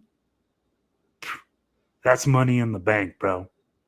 I'll be like, when you look at him at right tackle, if DJ Glaze is freaking slipping up, or JPJ at right guard, or if Buford can't handle it at left guard, and you got a kid that you can plug and play in the 3rd round with, like, I think, what is it, pick number 90? That's why you call him Mr. Senor Zune. That's it, bro. Primo. Hey, Fernando, bro. I mean, you're right, and this is coming from a guy again pounding the table from Mendoza. I'm happy for him, but at the same time, I'm be like, oh man, Mendoza should be starting day 1. He killing it with the starters, with the ones. No, this is something that he needed to be thrown into. I wonder if them, telling Kirk take the day off is because they want to see what they had in Mendoza to run with the ones. And you need to see, we talked about it, 2 weeks ago, put the pressure on Mendoza. See how Mendoza responds to the pressure. That is a start to adding the pressure on him. How do you respond just getting thrown in with the ones right away? Without, did he expect Kirk, to get disciplinary action after the scuffle? Who knows? But he gets thrown into the with the ones. He struggled today, and I'm starting to see some consistency with this. He'll start off slow. He'll have a couple mistakes in the beginning, and then he'll finish strong. I like that. I like that he's finishing strong in the practices, but my issue is that's a consistent problem. You're starting off slow, you're finishing fast, but in a blowout when it's 30-14, I don't need you to start catching fire when we're already down 21 or 24 points. So what I would like to see, if he does, I don't know if Kirk is going to start Thursday, but when Fernando gets in, the one thing I, just previewing Thursday, just real quick, is I want to see him start fast. because that's one thing I'm starting to take away from these practices. He is not starting fast. He is starting slow. And one thing in this league is you need to start fast. You need to start fast. You need to start putting that pressure on the defense right away because the game can get out of hand real fast. And once it gets out of hand, like I said, once it gets out of hand and you're down 21, bro, not everybody's Tom Brady that can come back down 28-3. Not everybody can do that. So I don't want to see him thinking that he can have these comebacks, being down 14, being down 17. I'm tired of having Raider anxiety during Sundays and having my heart kind of pressurized.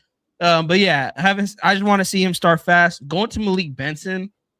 This is why when we brought up the depth chart while we were kind of beating a dead horse again, is because what are we not seeing in practice that Benson shouldn't at least get plugged into wide receiver 3 for Thursday to see some, to start Thursday in preseason, even if it's, extensive time, because I'm not expecting Benson to be in there for 3 drives and then they pull him. I'm expecting him to see some quality reps. But again, like I said, what are we not seeing? But I'm glad that we are seeing him continue to make noise. That is what we've been saying when it came to this wide receiver room. Who is going to be making some noise? And we were hoping it was Thornton and Besh, but Benson said, "Hey, hold my beer. Don't forget about me. I may be a 6th-round pick, but the one thing I know about 6th-round picks and 7th-round picks, they have a chip on their shoulder. They have more to prove. They are going to go out there and practice and give 110% every single practice, and that is exactly what Benson is doing. But on the flip side of that, I look who he's going against. He hasn't really gone man up against Eric Stokes. He's gone against Darian Porter, who he's been up and down, but he's had some strides in today's practice. McCoy, we know what he's bringing. This is why I'm excited. I want to see him versus Masses. Mm-hmm. I want to see Benson versus Masses. And we're not out there, so hopefully 805 can, maybe tag us in on that if they have gone up against each other, because we're hearing good things out of Masses, we're hearing good things out of Benson. I want to see what happens when you bring those two guys together and they go against each other on 7-on-7s or 11-on-11s, not necessarily 1-on-1s, mainly to the fact that we know about 1-on-1s, wide receivers usually win that. So I would love to see that. And then Trey Zune taking reps with the twos, playing at right tackle, playing at center. We know this about offensive linemen, you guys. They get injured a lot.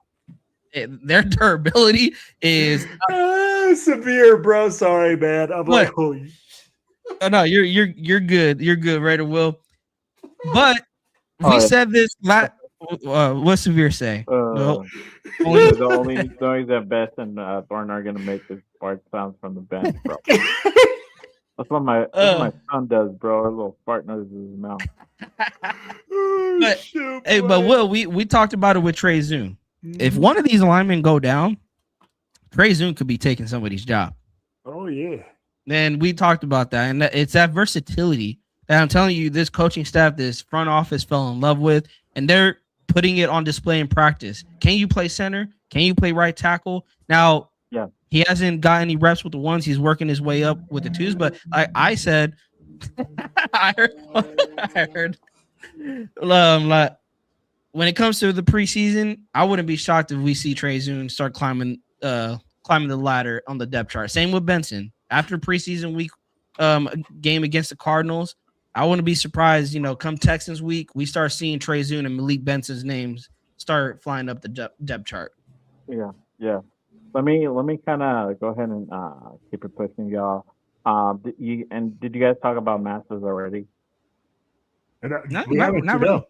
No, not really. Okay, so no, we just talked about him as an emergency rookie. Okay, well there you go.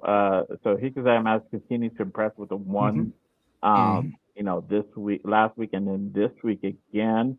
And then obviously you guys talked a little bit about Tonka, but is Tonka really making that push for a starting? I like that. Yes. He's going off at camp, man, and he's really, really making that push to go ahead and potentially start. Let me go. I have a note real quick. Shout out to Ryan McFadden. He says Tonka Hemingway continues to look like someone who is shaping up to be a week 1 starter, he sacked Kirk Cousins during the red zone period. So there you go. Ryan McFadden, shout out to Ryan McFadden. Make sure you guys go ahead and give him a follow on Twitter if you guys are not following him already. Shout out to everybody on Twitter. But Yeah. hey, for a guy like Ryan McFadden to go ahead and say that, hey, Tonka looks like a week 1 starter, man, this guy this guy's light is shining really bright right now. And we talked about it last week. There's tape. There's limited tape on him, and the instances where he's out there, he's creating havoc, and that's what you want to go ahead and see. He might not be the biggest guy out there, especially if he's playing that zero tech, but he's going to go ahead and utilize all his technique to his advantage to go ahead and be disruptive. And that's what we need. We need somebody who's out there who's going to be disruptive in this, new 3-4. And we'll see how they're going to really line him up right now. From based on that depth, he's number 2, right? Yeah, I would think he's number 2 behind. So he's going to be the 2. He's going to be that zero tech. You're correct.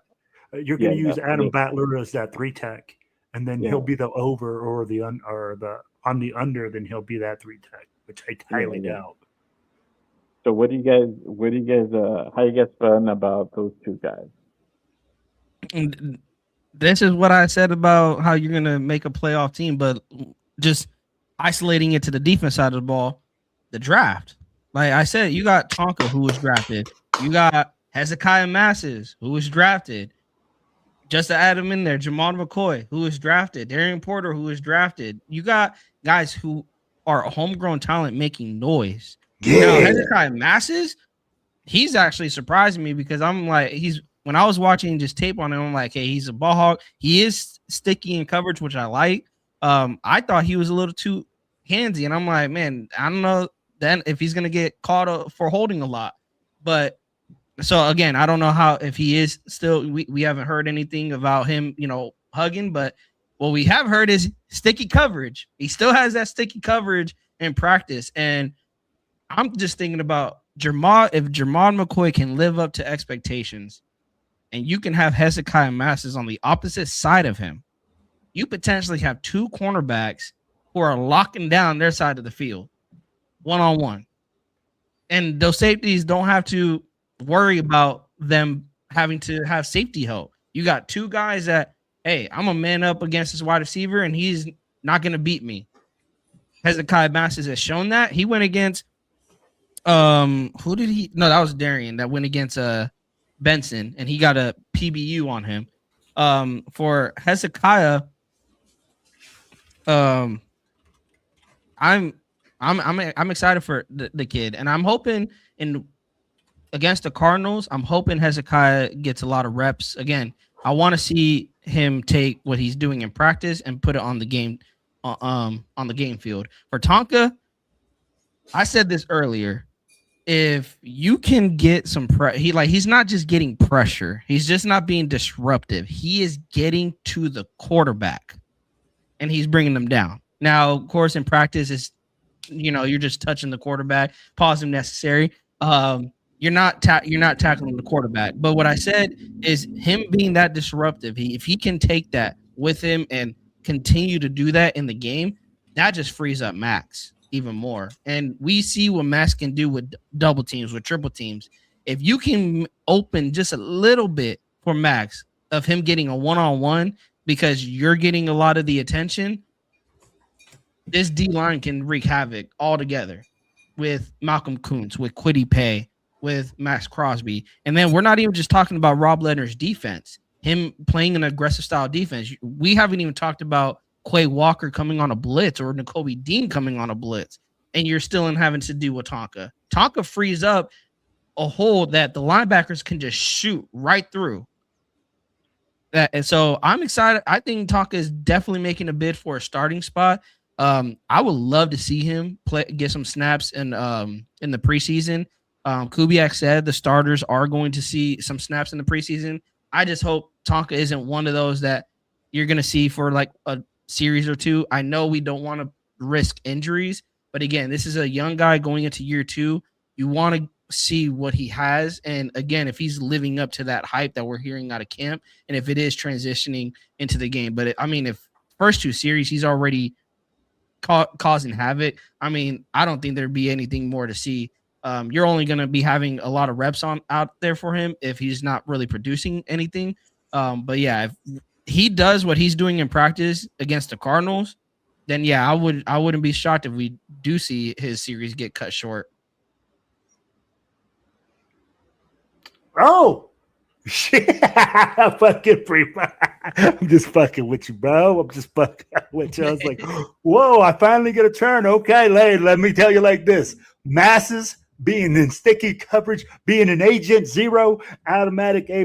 I love it, man. It's about damn time our draft picks start working out for us and they start looking good. It's a later round draft pick. Tonka Hemingway becoming a silverback, being a savage in the middle, bro. I needed that, bro. Every single team needs that 0. I love that Jay said it like that too. It's not that he's going to play that 3 tech. It's literally he's going to play that 0 tech. He's going to be taking on double teams, and he just needs to be able to manhandle it. So him becoming a silverback and going in there and just fucking throwing guys around, it makes me excited. But it also makes me a little bit worried. Is it that our offensive line is that weak? Or is it that Tonka is really that strong? Just questions, right, Jay? But hey, man, let's get it, Jay. I can't hear you, Jay. Can't hear you. Phones keep going now. Can you hear me? Okay. All right, there. Yeah, Yep. gotcha. You're good now. Oh, nope. Oh, No. just cut out again. I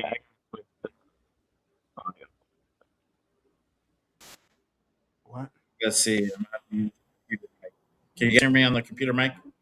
I can hear you on the computer, Mike. We can hear you now. All right, cool. Let's do that. And hopefully, I think that one works out a little bit better. So yeah, let's see what happens with Tonka Hemingway. And obviously, it's still early, right? But the first test is coming up, and I'm excited about that. So I'm excited to see what Zeke Mass is going to be able to do on Thursday, and then same thing for Tonka Hemingway. And then let me go ahead and hit up this question real quick. Shout out to Arnie in the building. A question for Will: How much heat do you get for living in Denver and rooting for the rival Raiders? And you know what, dog? I got 2 cents on that because I was out there in Denver for like 2 months, almost 3 months, almost at one point for a training that I had to do, like for one of my jobs a while back. And I know about being in Denver and being a Raider fan during the season. Tell him. Oh yeah, like Denver's pretty deep on Raider fans, to be honest with you. And so there is spots to go ahead and link up with other Raider fans out there. Shout out to the Black Hole out in Denver. If y'all watching, salute to you guys. I'm definitely going to go ahead and try to make it back out there this year. So, but yeah, man. I mean, it is Bronco country. Let's just say that even where I'm at, it's like half Bronco country. No, it's like a third of Bronco country, then a third of like Raiders, and then like a third of Cowboys, bro. It's like split into 3. That's weird. Whoa. So that's just kind of how it's out there. But yeah, man. Let me go ahead and kind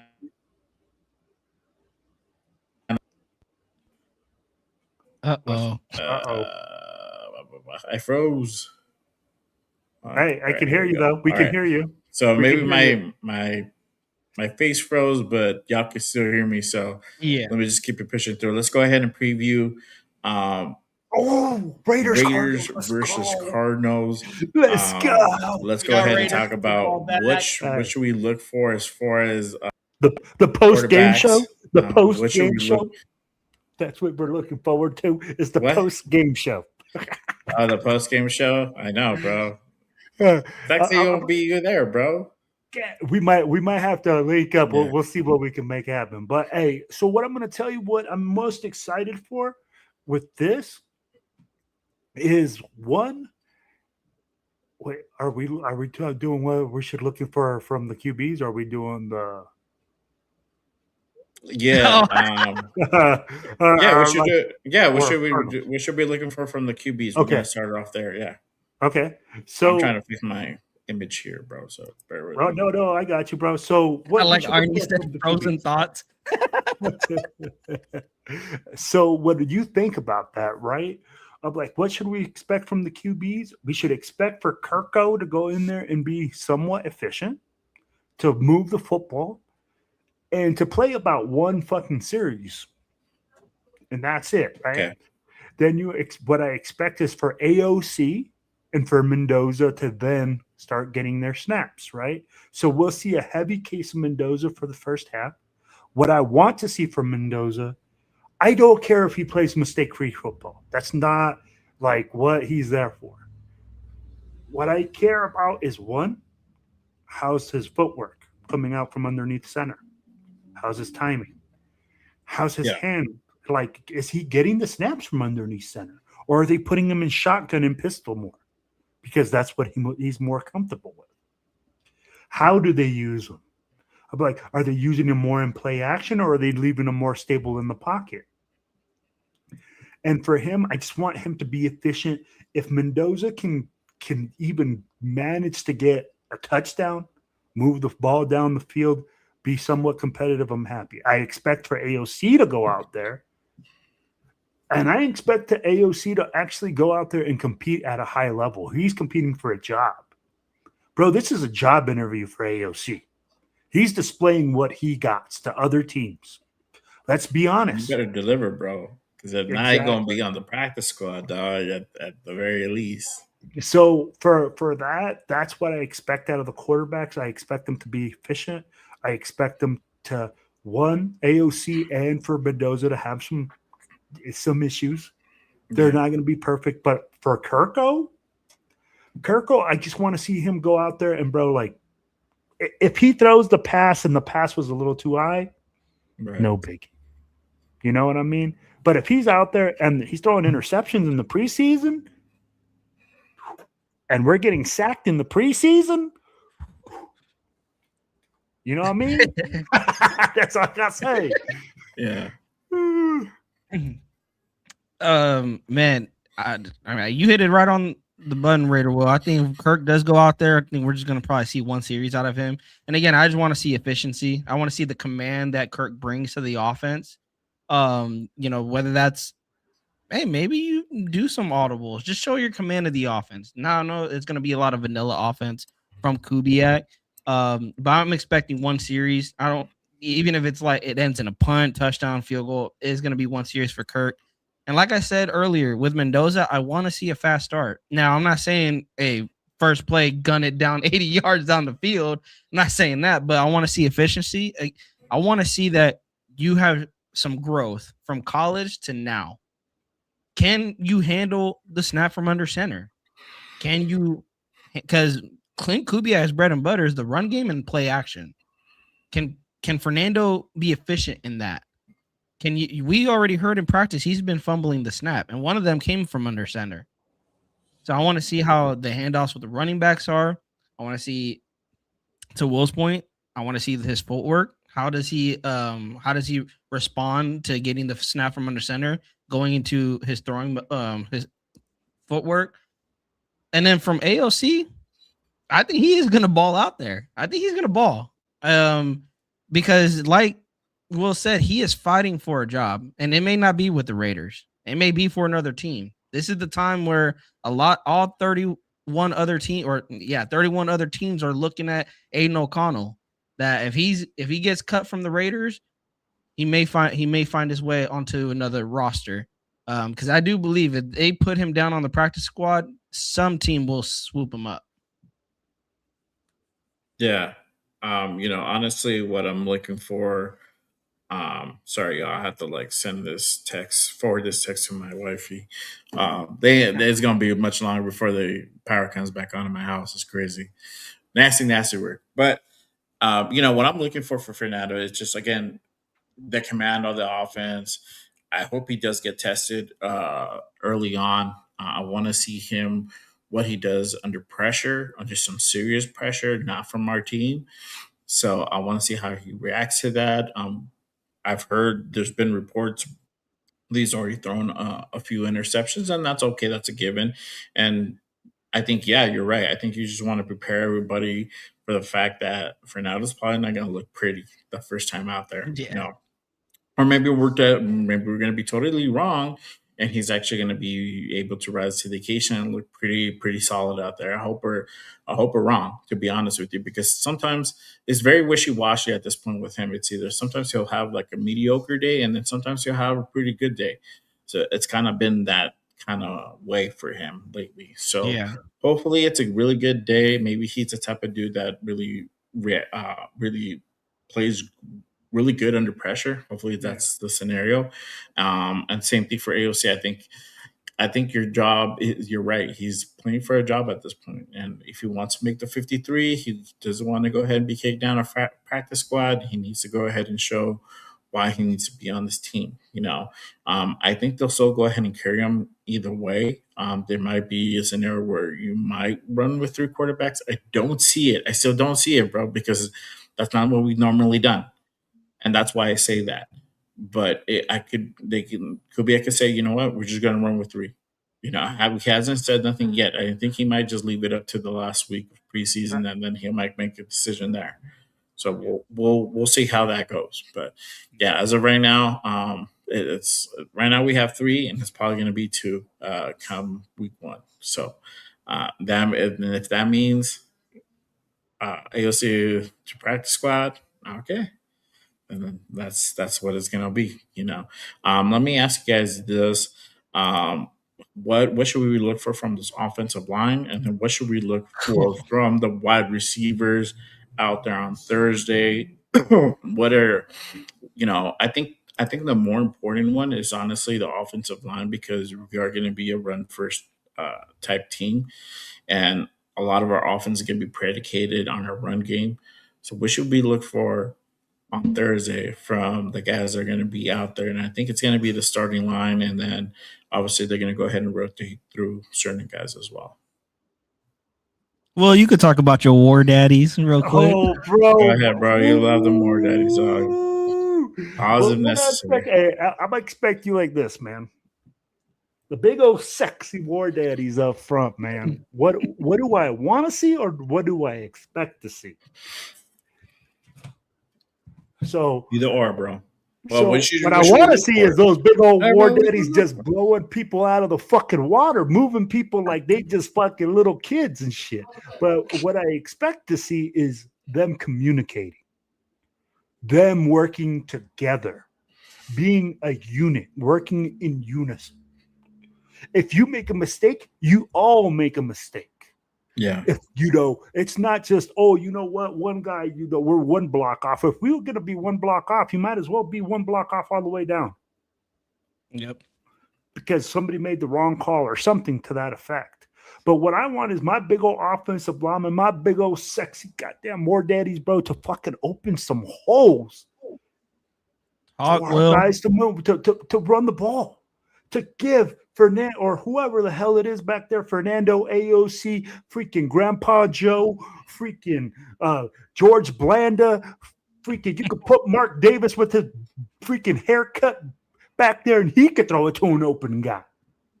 That's what my biggest wish is, but I just want to see them keeping Mendoza or the quarterback clean and moving people off the football. And like I said, I want them to be communicating and working together in order to achieve those things. Now, other than that, bro, like what can you ask for from your offensive line, right? But I'll tell you what, you should look for who is going in and out, who's plugging in where. Who are they trying to put where? Because there's going to be guys getting pushed. Don't think because you got this first 5 offensive line that it ain't going to change. And there's one thing on this whole thing. Mendoza can change.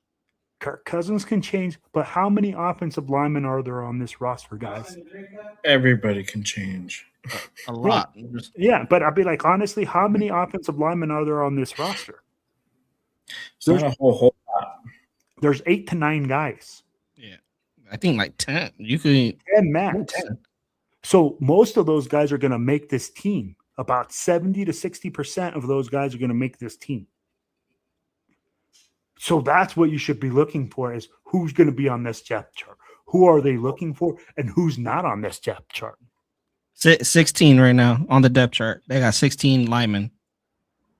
16 linemen that are going to play? Or that is on the depth chart.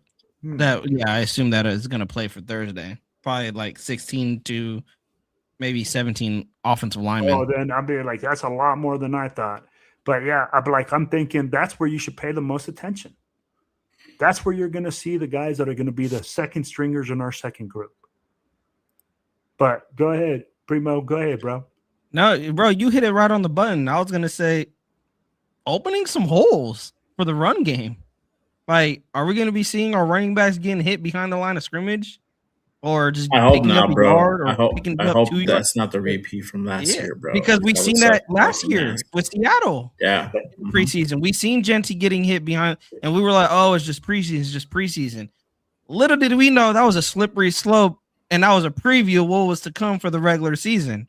So for preseason week 1, right away, I need to see this offensive line just, like Will said, moving off the ball, moving bodies, opening holes up for the running game, and keep just giving your quarterback time. I'm not asking keeping them clean that they can have steak dinners back there, but just give them enough time to find an open receiver down the field, that you have enough time to have these plays being developed, that the snap isn't coming out to the quarterback and he's already got defensive linemen on his lap.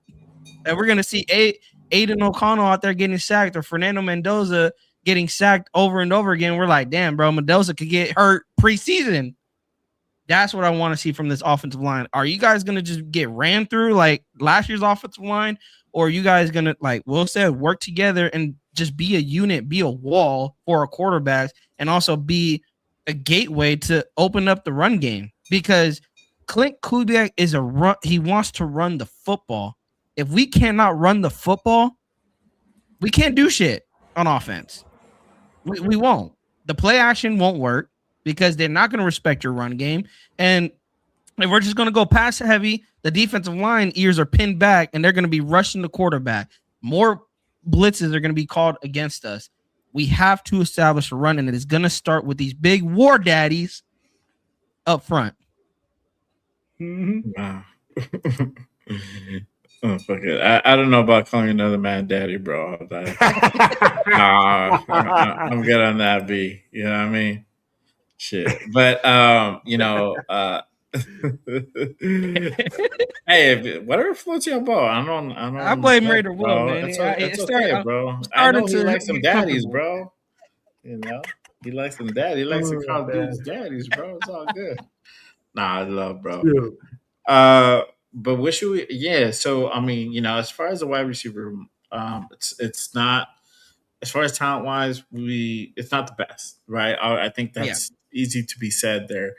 We got Jalen Naylor. We have Malik Benson on the rise, and then you have also Shedrick Jackson, who I am very eager to go ahead and see what he's able to do in this preseason. And then, outside of that, it's not a whole lot, right? We talked about Jack Bash earlier. Tariq Young is another guy that is also coming back and clicking up with Kubiak again. So what should we expect to see from these wide receivers? And then I'm gonna flip it to y'all on the other side of the ball. What should we be looking at? We should be looking from the defensive line. We talked about Tonka Hemingway, you got Adam Butler. Then you got Max. He's probably going to have some limited reps. And then after that, Malcolm Kuntz and Kwity Paye. And then the Ricky Crawford and so on. And then we can even go ahead and go into the linebackers with Walker. That Walker and Walker and Dean, bro. Yeah. So, and then you got Eichenberg, the Eichenbergs, the Bergs. The burgers. Lindenberg, because we got Lindenberg, we got Eichenberg. But like I was saying earlier, interesting to see Sloan be put up at edge. How y'all feeling about that? So I'll go ahead and hand it off to y'all, and then I'll drop in my 2 cents. For the Will, you want to go first? So which one? Go ahead and did you go? Did you already hit the wide receiver one? Yeah. All right. So what should everybody be looking for as far as the defensive line is concerned, and then the linebackers as well? So defensive line. I need those big poppy swaggers up there, bro. I need Tonka Hemingway, bro, to be throwing some freaking men children out there like a fucking gorilla. I need him to be I need him to show me something. I need him to give me some hope so that way with him and Adam Butler, there's some type of dynamic duo on the inside. There's some type of pressure. It would be a big relief for me as a fan to see some pressure coming from the inside of the pocket than from the outside. Bro, that is going to give those guys on the outside that much more ability to make plays. Also, the guys in the secondary, because like I said, when the pocket collapses from the front, bro, that pressure is freaking worse on the quarterback than it is when it comes off the side.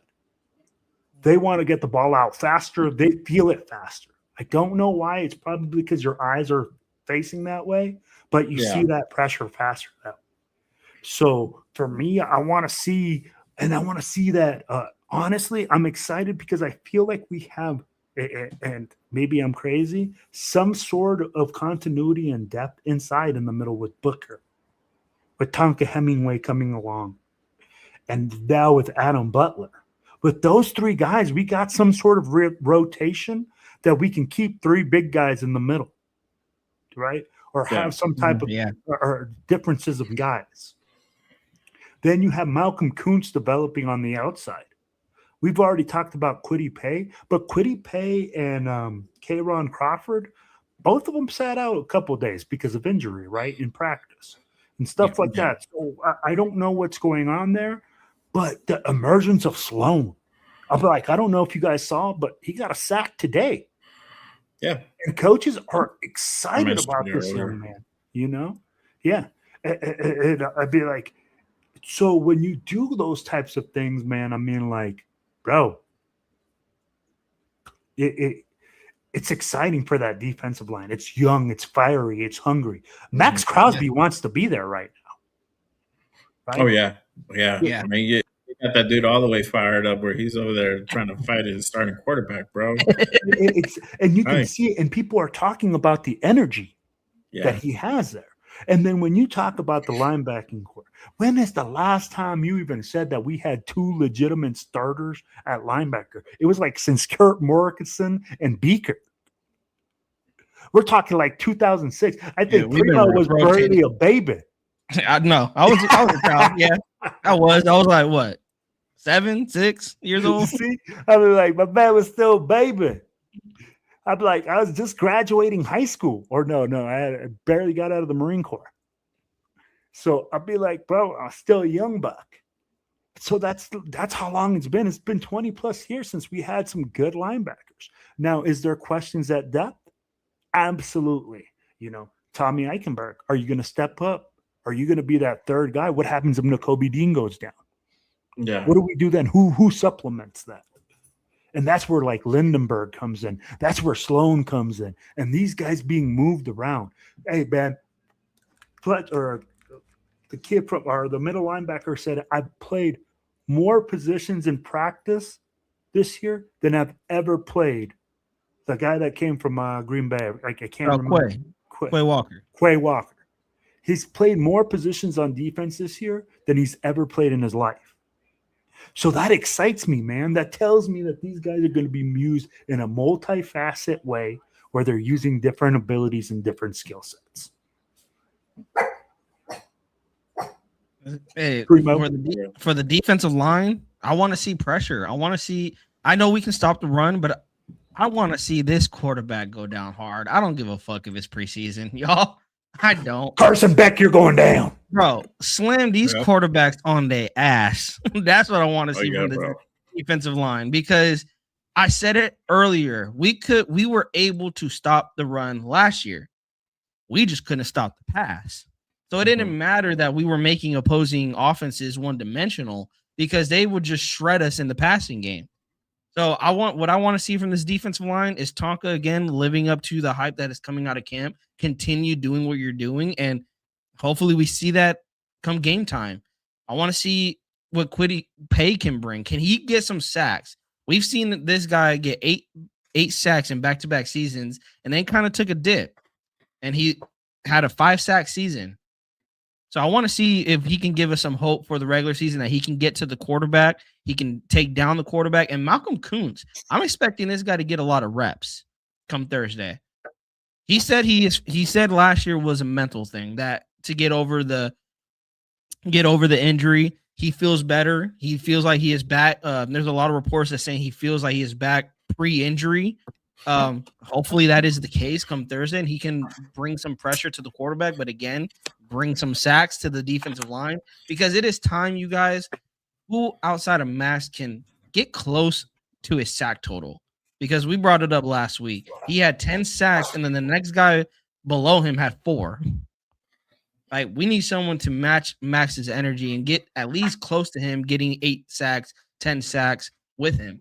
And then for the linebackers, I feel like we know what Dean and Quay Walker can bring.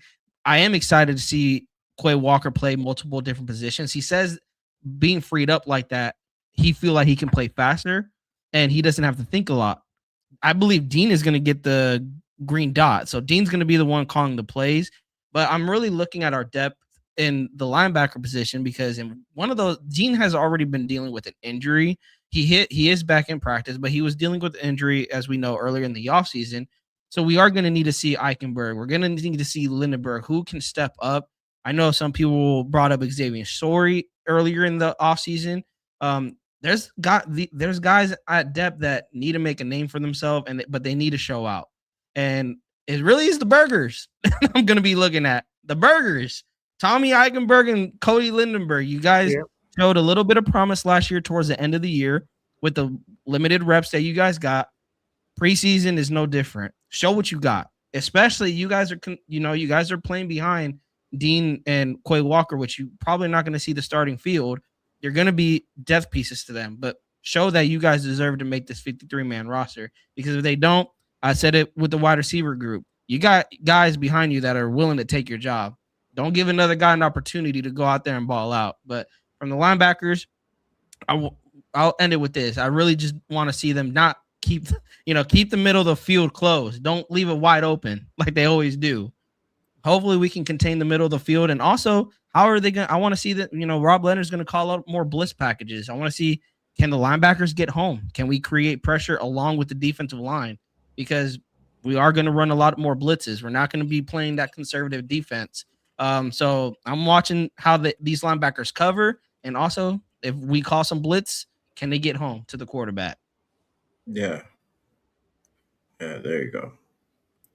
Well, yeah, it'll be interesting to see how these guys go ahead and scheme up on Thursday. I'm excited again. I'm excited to go ahead and see what Nakobe Dean Quay Walker do, and then outside of that, everybody else. I'm excited for Sloan. He's a guy definitely to go ahead and kind of keep a lookout on, and then Crawford, our guy that we picked up in the 3rd round as well, another guy to go ahead and keep a lookout on. So definitely a lot of stuff going on Thursday. Let me go ahead and switch it up, and we'll probably start round it off here. What should we look for from the secondary on Thursday? And then also, what are the players that we need to go ahead and watch as well on both sides of the ball? Give me your top 2 on who we should watch. For me, I think on the secondary part, I'll go ahead and give my 2 cents now. For me, on the secondary part, it's going to be Zeke Masses. I love that dude. I want to see what he can do. If Jamad McCoy gets some burn, that's another guy as well. And then obviously on the nickel position, if Stooks gets that opportunity, what is he going to be able to do in the nickel position? And then how also Paul Mao and that free safety plays out as well. But we're finally pretty strong at corner. I'm excited about that. And then just overall, just to look, guys to watch out. I think you don't have to say it. I think pretty much Fernando Mendoza is going to be all eyes on Fernando Mendoza once he takes the field for the first time. you cannot not say it. We just try to hit on everybody else's on different other players and different other topics because it's so obvious Fernando Mendoza. But aside from him, I'm really excited to see kind of what Genty does and Michael Washington, and then obviously on the flip side of the ball, it's gonna be for me. It's gonna be Zeke Masses, and I wanted to go ahead and see what Sloan and Sooks are gonna do. But you guys, what do you guys think? Let me know. What do you guys we should look for in the secondary, and then what players we should look out for, and then everybody in the chat. Again, appreciate you guys pulling up and tapping in. Yeah. Who do you guys think we should be looking out for? Who are you guys excited to see? Let's just say on Thursday out there as well. So let us know down in the chat. But go ahead, Primos. I'll let you go ahead and kick it off. For secondary, I mean, Zeke Masses for me too. I mean, we're hearing his name every single practice. Like it feels like, there's a play out there where I don't know what wide receiver who's going against, but again, sticky coverage, got a PBU on him in coverage. Love what I'm seeing out of Zeke Masses with the little clips that we're getting, and also the reports that we're getting. So I want to see more of that, sticky coverage. Stooks, I'm interested to see how he plays nickel, but I want to see what does Dalton Johnson bring to the table at the safety position. We know Isaiah Palomalu, he struggled last year with the free safety position.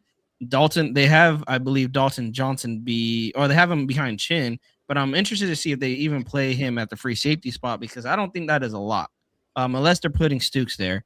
And I want to see how much burn does Jamad McCoy get Thursday. Are they going to keep him on the limited pitch count, or are they going to let him play freely? But my main thing as a whole for the secondary, can we keep our hands on the football? Can we cause press breakups? Can we possibly get interceptions? These wide receivers should not be easy for these wide receivers to catch the football.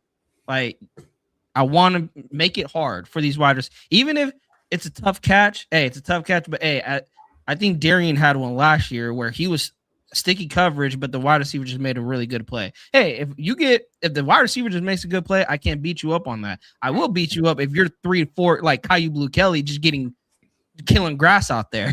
So I'm expecting that this secondary can at least get their hands on the ball, and then players to watch. I don't want to steal Will's guys, so I'm gonna leave it there. I'll go to the wide receiver room. I want to see what can Trey Tucker continue living up to the hype.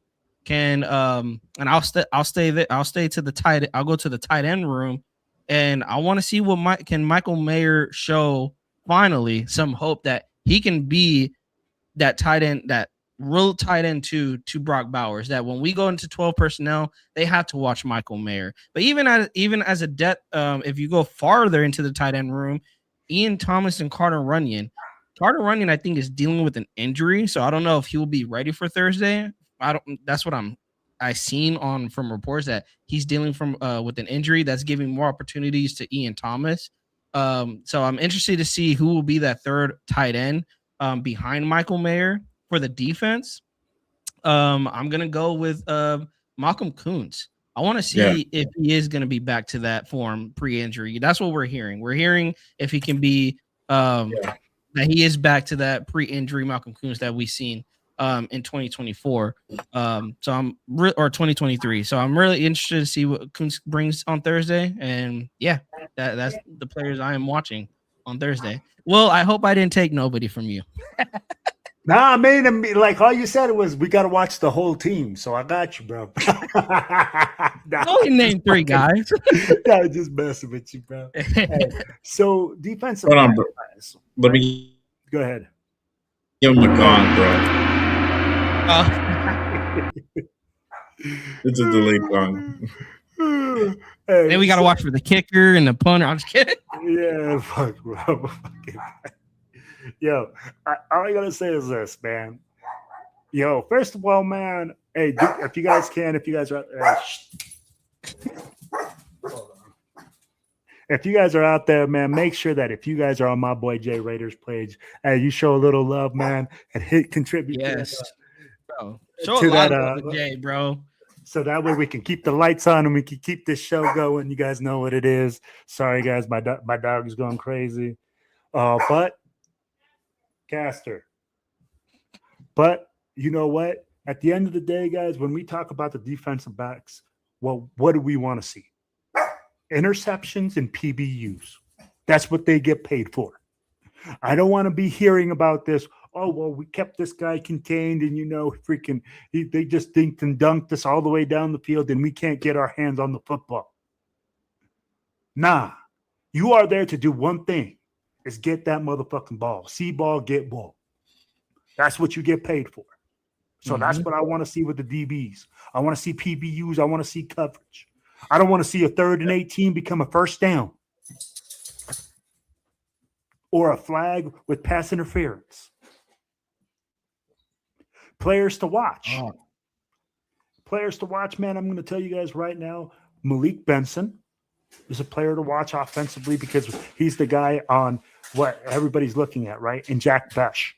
Jack Besh is a guy that we need to see. If he doesn't show up, I want to know why he's listed as a 3rd wide receiver, right? He needs to show up and show out. On defense, to me, it's going to be the big boys in the middle and the front 7.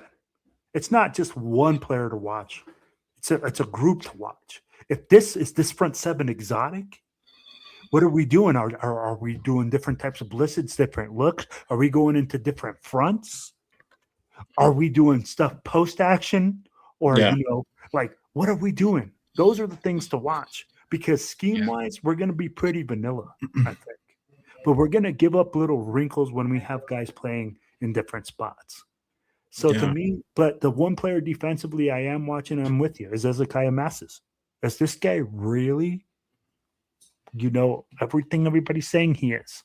Or is it that we're just going against a poor wide receiver? Yes, sir.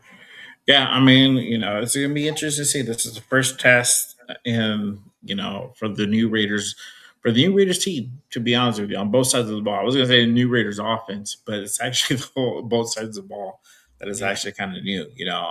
We got personnel, not only, team wise, as far as like player wise, but, coaches as well. So you're going to see real tests.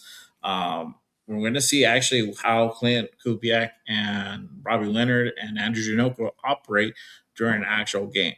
This is kind of what, even though these guys have already been involved in games before, it's not something new, but really the management part of it is really gonna go ahead and kind of give them the first little test, and it's just getting that experience of running the show by yourself. And me and Primos talked about it the other day, the week prior, when you had to dip out. Well, and so I brought up this question: is like, how are they going to perform? How are they going to go ahead and look like this season, right?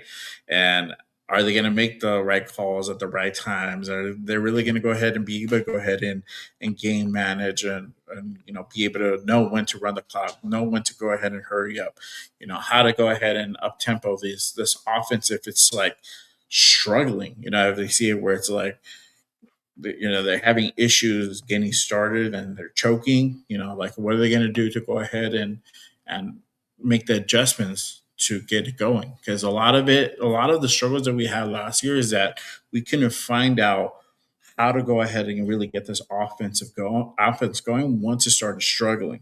It's like once we got into a 2-minute or in a hurry up, that's when you started seeing the team really perform, right? Because you're having the defense on their toes, you're playing at a fast tempo, and you're kind of catching them off guard. So are we going to finally see that happen more often when it happens? Or is it going to be the same song and dance that we normally see from this team where it's like the coaching staff trying to figure out like, okay, how do we get this offense going? Or we're just going to be pounding the ball until we like eventually like get it through, if we ever get it, even if we ever get it through, because sometimes when we do that, we look pretty awful because we know that defense is just like stacking everybody in that box to make sure like nobody's gonna get through. So how do you guys feel about that? And I think we'll go ahead and cap it off there. But how you guys think? How are you guys feeling about this coaching stuff? What do you guys think about their tests as well? Well, I'm gonna go with you because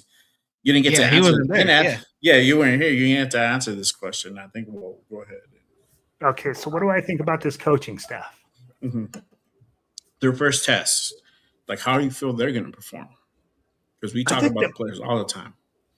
So when I look at the coaching staff, I think we already see the proof in the pudding. There's already a different rhythm of practice. There's already a way of professionalism inside the building. I'd be like, Kubiak, he really has a way of doing things without speaking too much, right? He really freaking is like a man of few words and follow. And he's able to motivate his players. So what do I expect out of the staff? I mean, like, bro, honestly, shoot, bro. This staff is going to make this team grow. I think it's going to help them develop in professionalism. It's there. And I mean, like, we have a great group of coaches that are teachers, that are not egotistical, that didn't come in and say, oh, all I do is win 10 games. It's all about hard work. It's all about the things that got you here, right?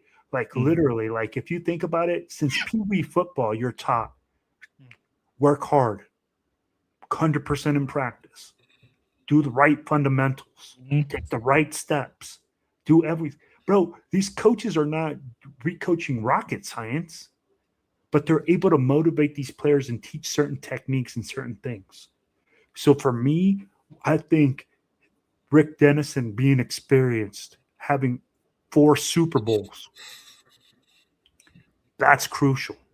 You bring in McCoy with experience as a head coach, as an assistant head coach, to rely on somebody that your father as a coach used. I'd be like, bro, just look at the way that this team is built from last year.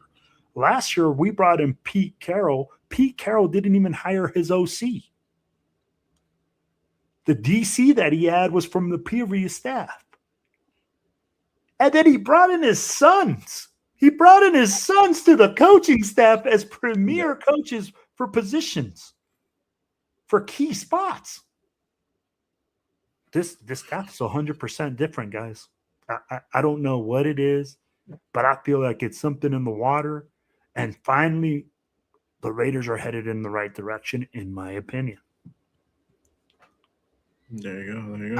I'm gonna give a little bit of a rebuttal back to Will here. I was like, I think we know what they can do, play calling wise. I think we know what they can bring to the table when it's talking about being teachers, about growing. But the question lies here: how can Clint Kubiak call a game? We haven't seen Clint Kubiak call a game. Whoa. Yes, you have. Game management wise? So that's the difference. There's calling the game within the game, right? Because he's called offensive plays. He's called series. Yes. Now when you're talking about, because he's managed the game as well. And that's the difference between the offense and the defensive coordinator. When you're a defensive coordinator, you don't manage time. When you're an offensive coordinator, you do manage time. Time management is essential for you because you have to. That's why you have a 2-minute offense. That's why you have a 4-minute offense. That's why you have different, you have those different packages. So Kubiak, to a certain extent, has managed the game, but he hasn't managed the entirety, saying, like, hey, and he's not going to call the defense. Yeah. Now, Rob Leonard, on the other hand. Oh, yeah. I haven't got to him yet. That's and I think that's where I'm having questions there that I hope we see in this preseason game. Now, of course, it's a lot of vanilla that we're probably going to see.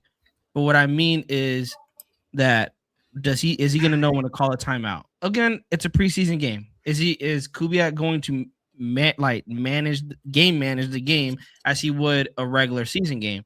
Yeah. I don't know, but I would love to see him. Does he know when to challenge a play? Does he know when to call a timeout? Yeah, when your defense is getting gassed or your offense is, like, to your point, Will, when your offense is struggling. Do you know when it is time to, okay, do we go up tempo and not wait till the last 2 minutes of the half to finally fix it? I want to see those things. So let me ask you this, Primo, because you're going on that. Go ahead. Don't you expect that with the rookie head coach? Like Well, struggling, look, like struggles. well, yeah, he's gonna. Like a learning curve think- on that. Oh yeah, yeah. I expect. Well, I it. don't think he's gonna struggle per se, bro. But there What is I'm gonna saying is, be I don't some want to things see. there. Yeah, There's gonna be some things where you're gonna be like, okay, maybe he should have done this. He should have A done learning that. curve. yeah. I mean, he's just gonna make mistakes, bro. I mean, he's not gonna be perfect like off the bat. I think that's something. What you I'm saying learn. is, just struggling like badly is what I'm Mm-hmm. meaning. Not the. Is he gonna you know, struggle badly? Yeah.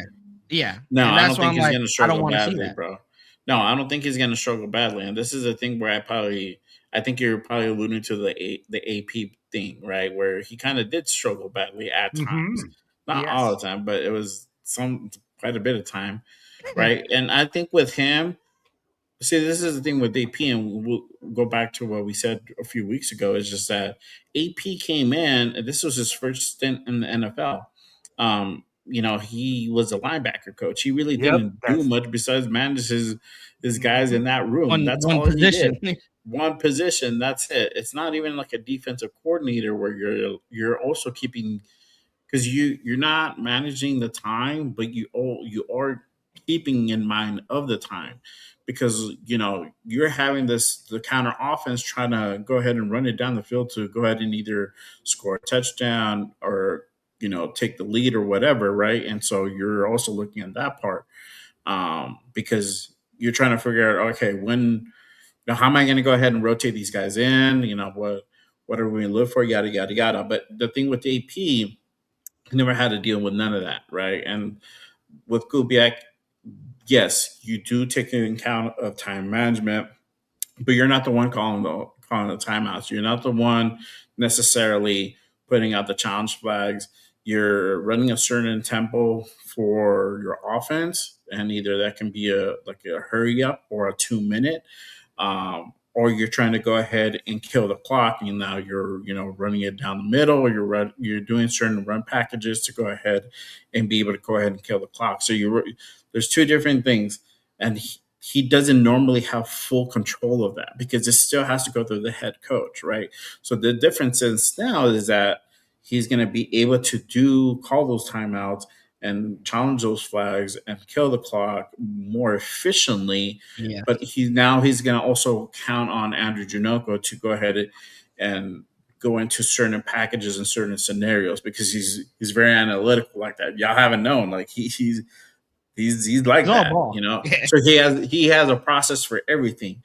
So if he sees a certain, like, okay, cool, we're up by like 3 and we got like 6 minutes to go. All right, cool. Let's go ahead and go into this package to start killing the clock, right? So it's really kind of letting Janoko also take a little bit more control, but not as much. You already know Clint's going to go ahead and run his offense. That's a given. Yeah. But I think because he's doing this for the first time, I think he's going to rely a little bit on Janoko. But I could be wrong.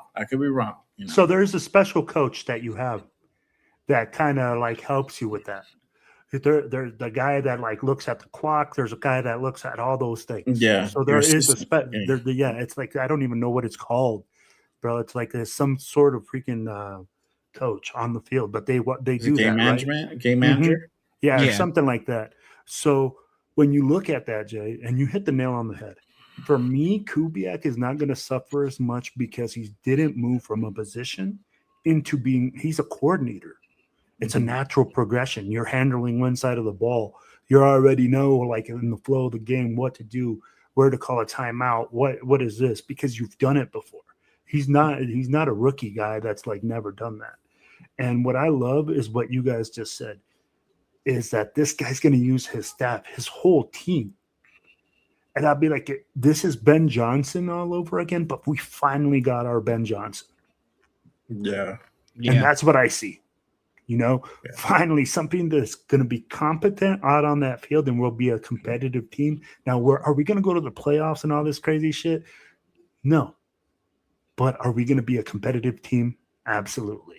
Yes. Yeah, I for agree sure. with that. Shout out to Frank Weber. He says, I seriously doubt our coaching staff will cost us any games this year, but it's been a while since I said that. Honestly, bro, and it could happen, man. It could happen where they can mess up, but will those mistakes be constant? I don't know. That's going to be the question right there. So we'll see. I know my picture went away. There you go. You froze up. Yeah, I know it froze up. Stupid thing. All right. Well, No, but hey, I'm gonna tell you guys like this, man. Hey, I want to send a big shout out to our boy Jay Raider. Hey, this man is 100% dedicated to the game, bro. This man, like, he had a power outage at his house. We had the show on. He drove over to his homeboy's mom's house, kept the show going. So y'all, hey, in the chat, just know this man is just dedicated. And that dude left me here, bro. He left me. That dude was like, "I'm going to the gym, bro. I'm out of here. I'll see you later, dog." I'm like, "Where you going?" He's like, "I'm going to the gym right now, bro." I'm like, "Okay, thanks, bro." Yeah. But look at my goddaughter's here. Man, Jay Raider, my goddaughter and his parents are here, so that's family, bro. That's I know my boy for like 25 years, dog. We went to high school. That's how much love it is, bro. You know what I mean? So yeah, my boy got my back. Yeah, I had literally, y'all. It was crazy. Like we're doing the intro and the power went out, and I'm like, "What the fuck?" What's up, and then bro? I'm just hearing the intro like play in the background because like the internet's still kind of like pushing out a little bit. And I'm like, "Damn, like what am I gonna do?" And I can't even get on the phone. I can't even do it from the phone at home because the cell service sucks over there. You know, it's very spotty for T-Mobile. Like in my area. So I'm like, I have to like once I started driving, I think I pulled up to his house and I was like, cool. But he's like, "Yo, my power, his power's out too, bro." So I had to come to his mom's house. That's how crazy it is, bro. Just to go ahead and finish off the show, y'all. But hey, real quick, shout out to one of the queens here, Raider Loves in the building. What's up, girl? Appreciate you pulling up and tapping in with us on this Monday night. I might have to go ahead and pull up another one from tomorrow and do like a quick live and just kind of recap some of my because all my show shit just went out the drain. Well, half of it. We covered a good amount, y'all. We covered a good amount. Well, shoot, hit me up, Jay. We'll link up tomorrow. Let's do this, and I'm gonna cap it off like this, y'all. I can do a show, a preview show, without doing a keys to victory. Oh, let's go ahead and do that shit because now I'm like, all right, cool. We got a Thursday game, literally 3 days away. Give me y'all keys to victory. Give me a quick 30-second keys to victory from each one of y'all. Primos, go ahead. Let us know what do the Raiders need to do to go ahead. Yeah, 30 seconds, dog. 30 seconds. I'm gonna give it just like CBS. Just 3. Number 1. Got to get pressure to the quarterback and just not get to him, sack him. 2, create turnovers. You need to create turnovers. And 3, score mother effing points. Not field goals, though. Touchdowns. Put the ball in the end zone. That's what I need to see. I think those are 3 keys to victory, but also it gives the nation hope that things are changing. We're going to see 3 things that literally got changed probably overnight if we see those 3 things happening Thursday. Mm-hmm. Cool. Love it. Will, what about you? Keys to victory, right? Key number 1. We got to run the fucking football. We got to go out there and just kill them in the trenches. Rule number 2. Defensively, we just got to kill them. We got to go out there and just manhandle them like we're some silverback gorillas. And number 3, the key. We got to get those turnovers. We got to convert those PBUs into INTs. And that's the way the Raiders will win this game, baby. Who's that supposed to be? I have no idea, bro. It's kind of like that guy from Lord of the Rings. That freaking like fucking Precious and shit. My Precious. Precious. That's what I thought. He was trying to sound. But most importantly, they have to just win, baby. There you go. That sounds like a drunken Gruden and a Dick by Tall, bro. I don't know what's going on there. There you go. There you go. There you go. Love says Forrest Gump, bro. That's Hey, Frank Weber had a pretty, good key to get pretty victory too. nail Yeah, on the no coffin. injury. Yeah, it's in the nail on the coffin, girl. Yo, I'm gonna go with my boy that key, my Oos. He says keys to victory starts with the trenches, 100%, bro. Yes. And Yes. you guys touched on it. You guys protect the quarterback, but not only that, we need to go ahead and be able to establish the run game, and that's a lot that our offense is going to be predicated on. We need to go ahead and be efficient in the red zone. I think that's again just coming back to what you guys kind of said. It's just being able to convert. You know, when we're in red zone territory, I think that was our biggest like obstacle last year. We couldn't fucking do that Yep.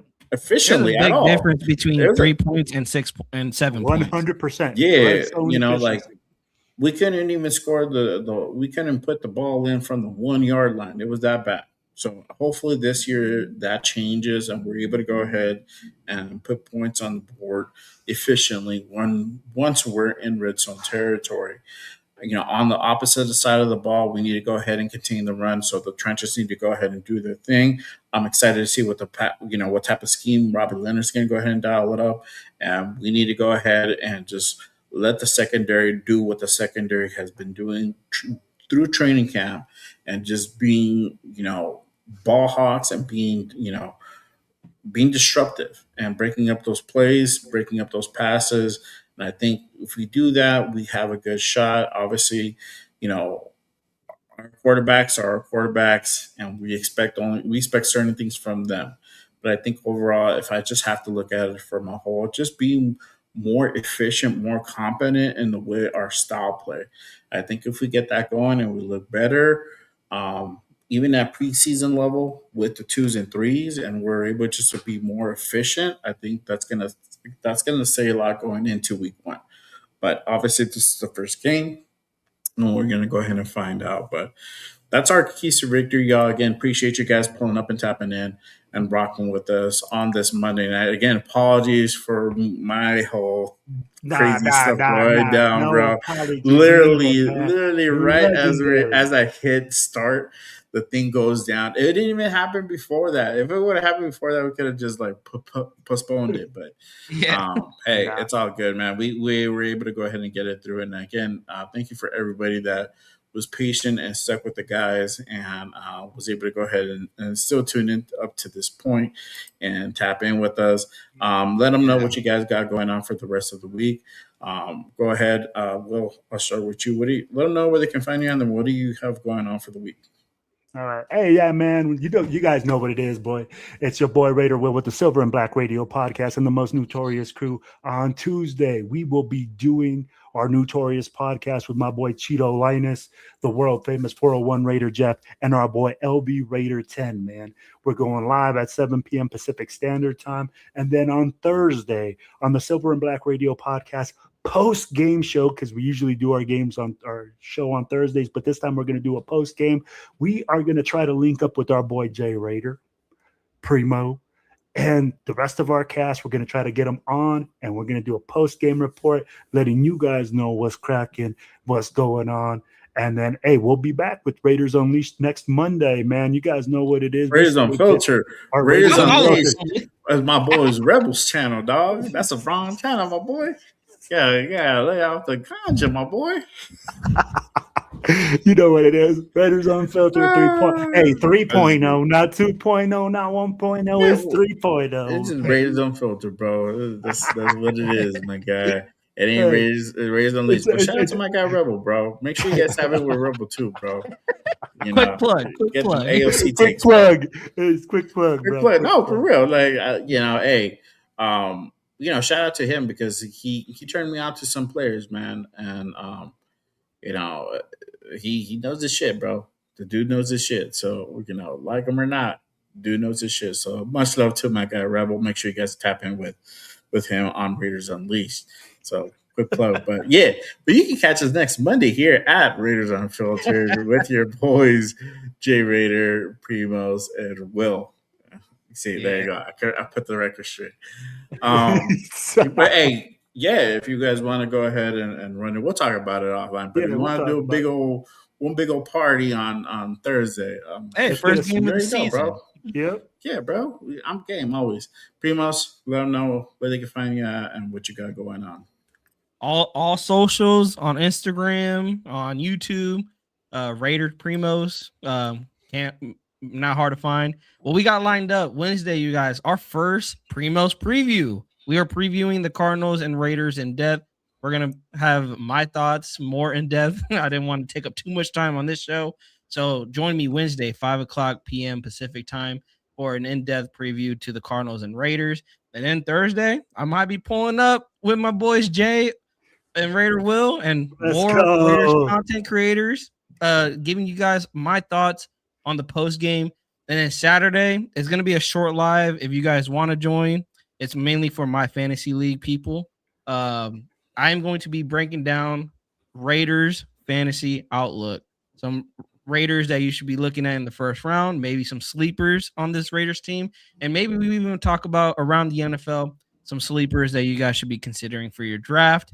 But yeah, that'll be Saturday. Still haven't got a time, but yeah, go hit that subscribe button, hit that bell, so you guys are not missing anything from your guy Raider Primos. There you go. There you go. That's what's up. Well, as for me, um, well, I might go ahead and do a live tomorrow, and really kind of go into previewing tomorrow Thursday's game, and then make sure you guys go ahead and tap in for the post game reaction show on Thursday Yes. with your boy Jay Raider. We're gonna have some guests. Will's gonna go ahead and pull up. Let it be known, man. We're gonna figure that part out, and you might have Primos in there again. We might run it back on Thursday for the post game, and we're bringing it hot and dirty, as you already know, yes, man. sir. Yes, sir. But, You know what it is. And then Saturday, I'm probably gonna be doing a Good Morning Raiders as well. So make sure you guys go ahead and tap into that, and I'll really cover and break down Thursday's game, and I might have a guest too. So make sure you guys go ahead and pull up too as well. So I like that Saturday morning show, bro. I'll be listening in sometimes when I'm driving in my truck going to work. Be like, Yeah. oh, damn, that boy. Shoot, you be throwing some dimes out there, boy. There you go, man. Yeah, man. We be doing it, but yeah, this Saturday we're probably gonna working on bring on a guest. So we'll see what's up. We'll see what's up. So make sure you guys go ahead and stay tapped in, turn on notifications for everything Just Raiders, and then obviously if you guys want to go ahead and be a part of the Fire membership content I be spewing, and I got shout out to my boy Will right here. Put out dubbed it Jay's Corner, bro, and I ran with it. So the members only Q&A. I'm doing a video every Friday for my members where I can go over and really break down you guys' questions and comments. We can go ahead and talk about we can talk about this game. We can talk about preseason. We can talk about the season coming up. Fernando Mendoza, Kirk Cousins, whatever you guys want to go ahead and talk about, I can go ahead and give you like an in-depth take and just do more of a one-on-one. And this is for the members only. I don't put this out there for the public. This is just for the JRB fam. So if you guys want to be a part of the JRB fam, go ahead and hit that link that's pinned up top. It really does go ahead and help keep the lights on here at Just Raiders, and it's only $5 a month, and it covers everything. I'm gonna be doing live streams as well. We're doing Jay's Corner already. We're gonna be doing special videos just for the members only. Again, special hot takes on certain subjects or certain things going on with the team. Like I just put out the Vita Vea. That's still Vita Vea is kind of still up in the air. You never know. You might hear something next week. Vita Vea to the Raiders. I gave you guys my take on that. So if you guys want to go ahead and check that out, go ahead and click that link, become a member. And if you guys are on your computer, I believe you guys have access to the free trial to become a member. And I was planning to go ahead and kind of do that today and give out some memberships. I was a little bit limited in because of the whole thing kind of going on. Actually, let me go ahead and see if I can try real quick. I want to go ahead and try to give some memberships real quick. Again, thank you guys for just being part of the show. Everybody who commented today, who participated, everybody who just spectated, it's all love. You guys' support, you guys' interaction goes a long ways and really does help to go ahead and continue to grow our channels and our show and deliver fire content to you guys as well. So, yeah. All right. So I'm not able to go ahead and really. Oh yeah, there we go. All right, cool. Let me go ahead and send this off to you guys. There you go. Send it off. 5 memberships. There you go. To my peoples, congratulations to you all. Man, yo, that's crazy, bro. So I'm looking at the memberships right now. Rest in peace, Robert Pena. He got a membership, bro. Shout out to the guy. Man. Salute Shout to out him. to the Rest in peace. OG, man. Oh, Yeah, Supporting everybody. He supported everybody. Even beyond the grave, brother. Hey, salute to him, man. Rest in peace. But salute to everybody else who got their memberships as well. Appreciate you guys. Just for becoming members, just for being part of the show. You guys are getting free memberships. So salute to everybody. All right. But that is it for y'all. Again, appreciate you guys. I sent out 5 more as well. So dude, look at this. Everybody lock in. Get in Jay's corner because he's going to be spewing that fire stuff on that corner, baby. It's like El Paletero. He's giving you all sweet candy, all sweet goodness, baby, on that JR corner. There you go. That's what's up. All right. But other than that, appreciate you guys. Love as always. I will see you guys on the next one. Make sure, again, tap into the respective shows. We're going to be back on Thursday to do that post-game reaction show. So make sure you guys hit that notification. I'm going to be on 30 minutes after the game is over. I'll go ahead and come on, just go over like the pressers and stuff like that. We'll go ahead and be on. So make sure you guys go ahead and tap into that. Yeah. So we will be on 30 minutes after the game. There you go. Well, I don't know. I'll be waiting for the invite. There you go. There you go. I don't know. Will wanted to do his own thing. So I'm like, we gotta figure it out. We gotta figure it out. We gotta get We'll figure it out. We'll figure it out right now. All right, y'all. But appreciate you guys. Love as always. Till next time. Always remember, just Raiders, baby. All right. We outro. Raiders! Let's fucking go, baby. Thursday nights. And since I didn't play the intro, I'm gonna play the intro for the outro. For the intro, because it's an outro. There we go. Peace, y'all.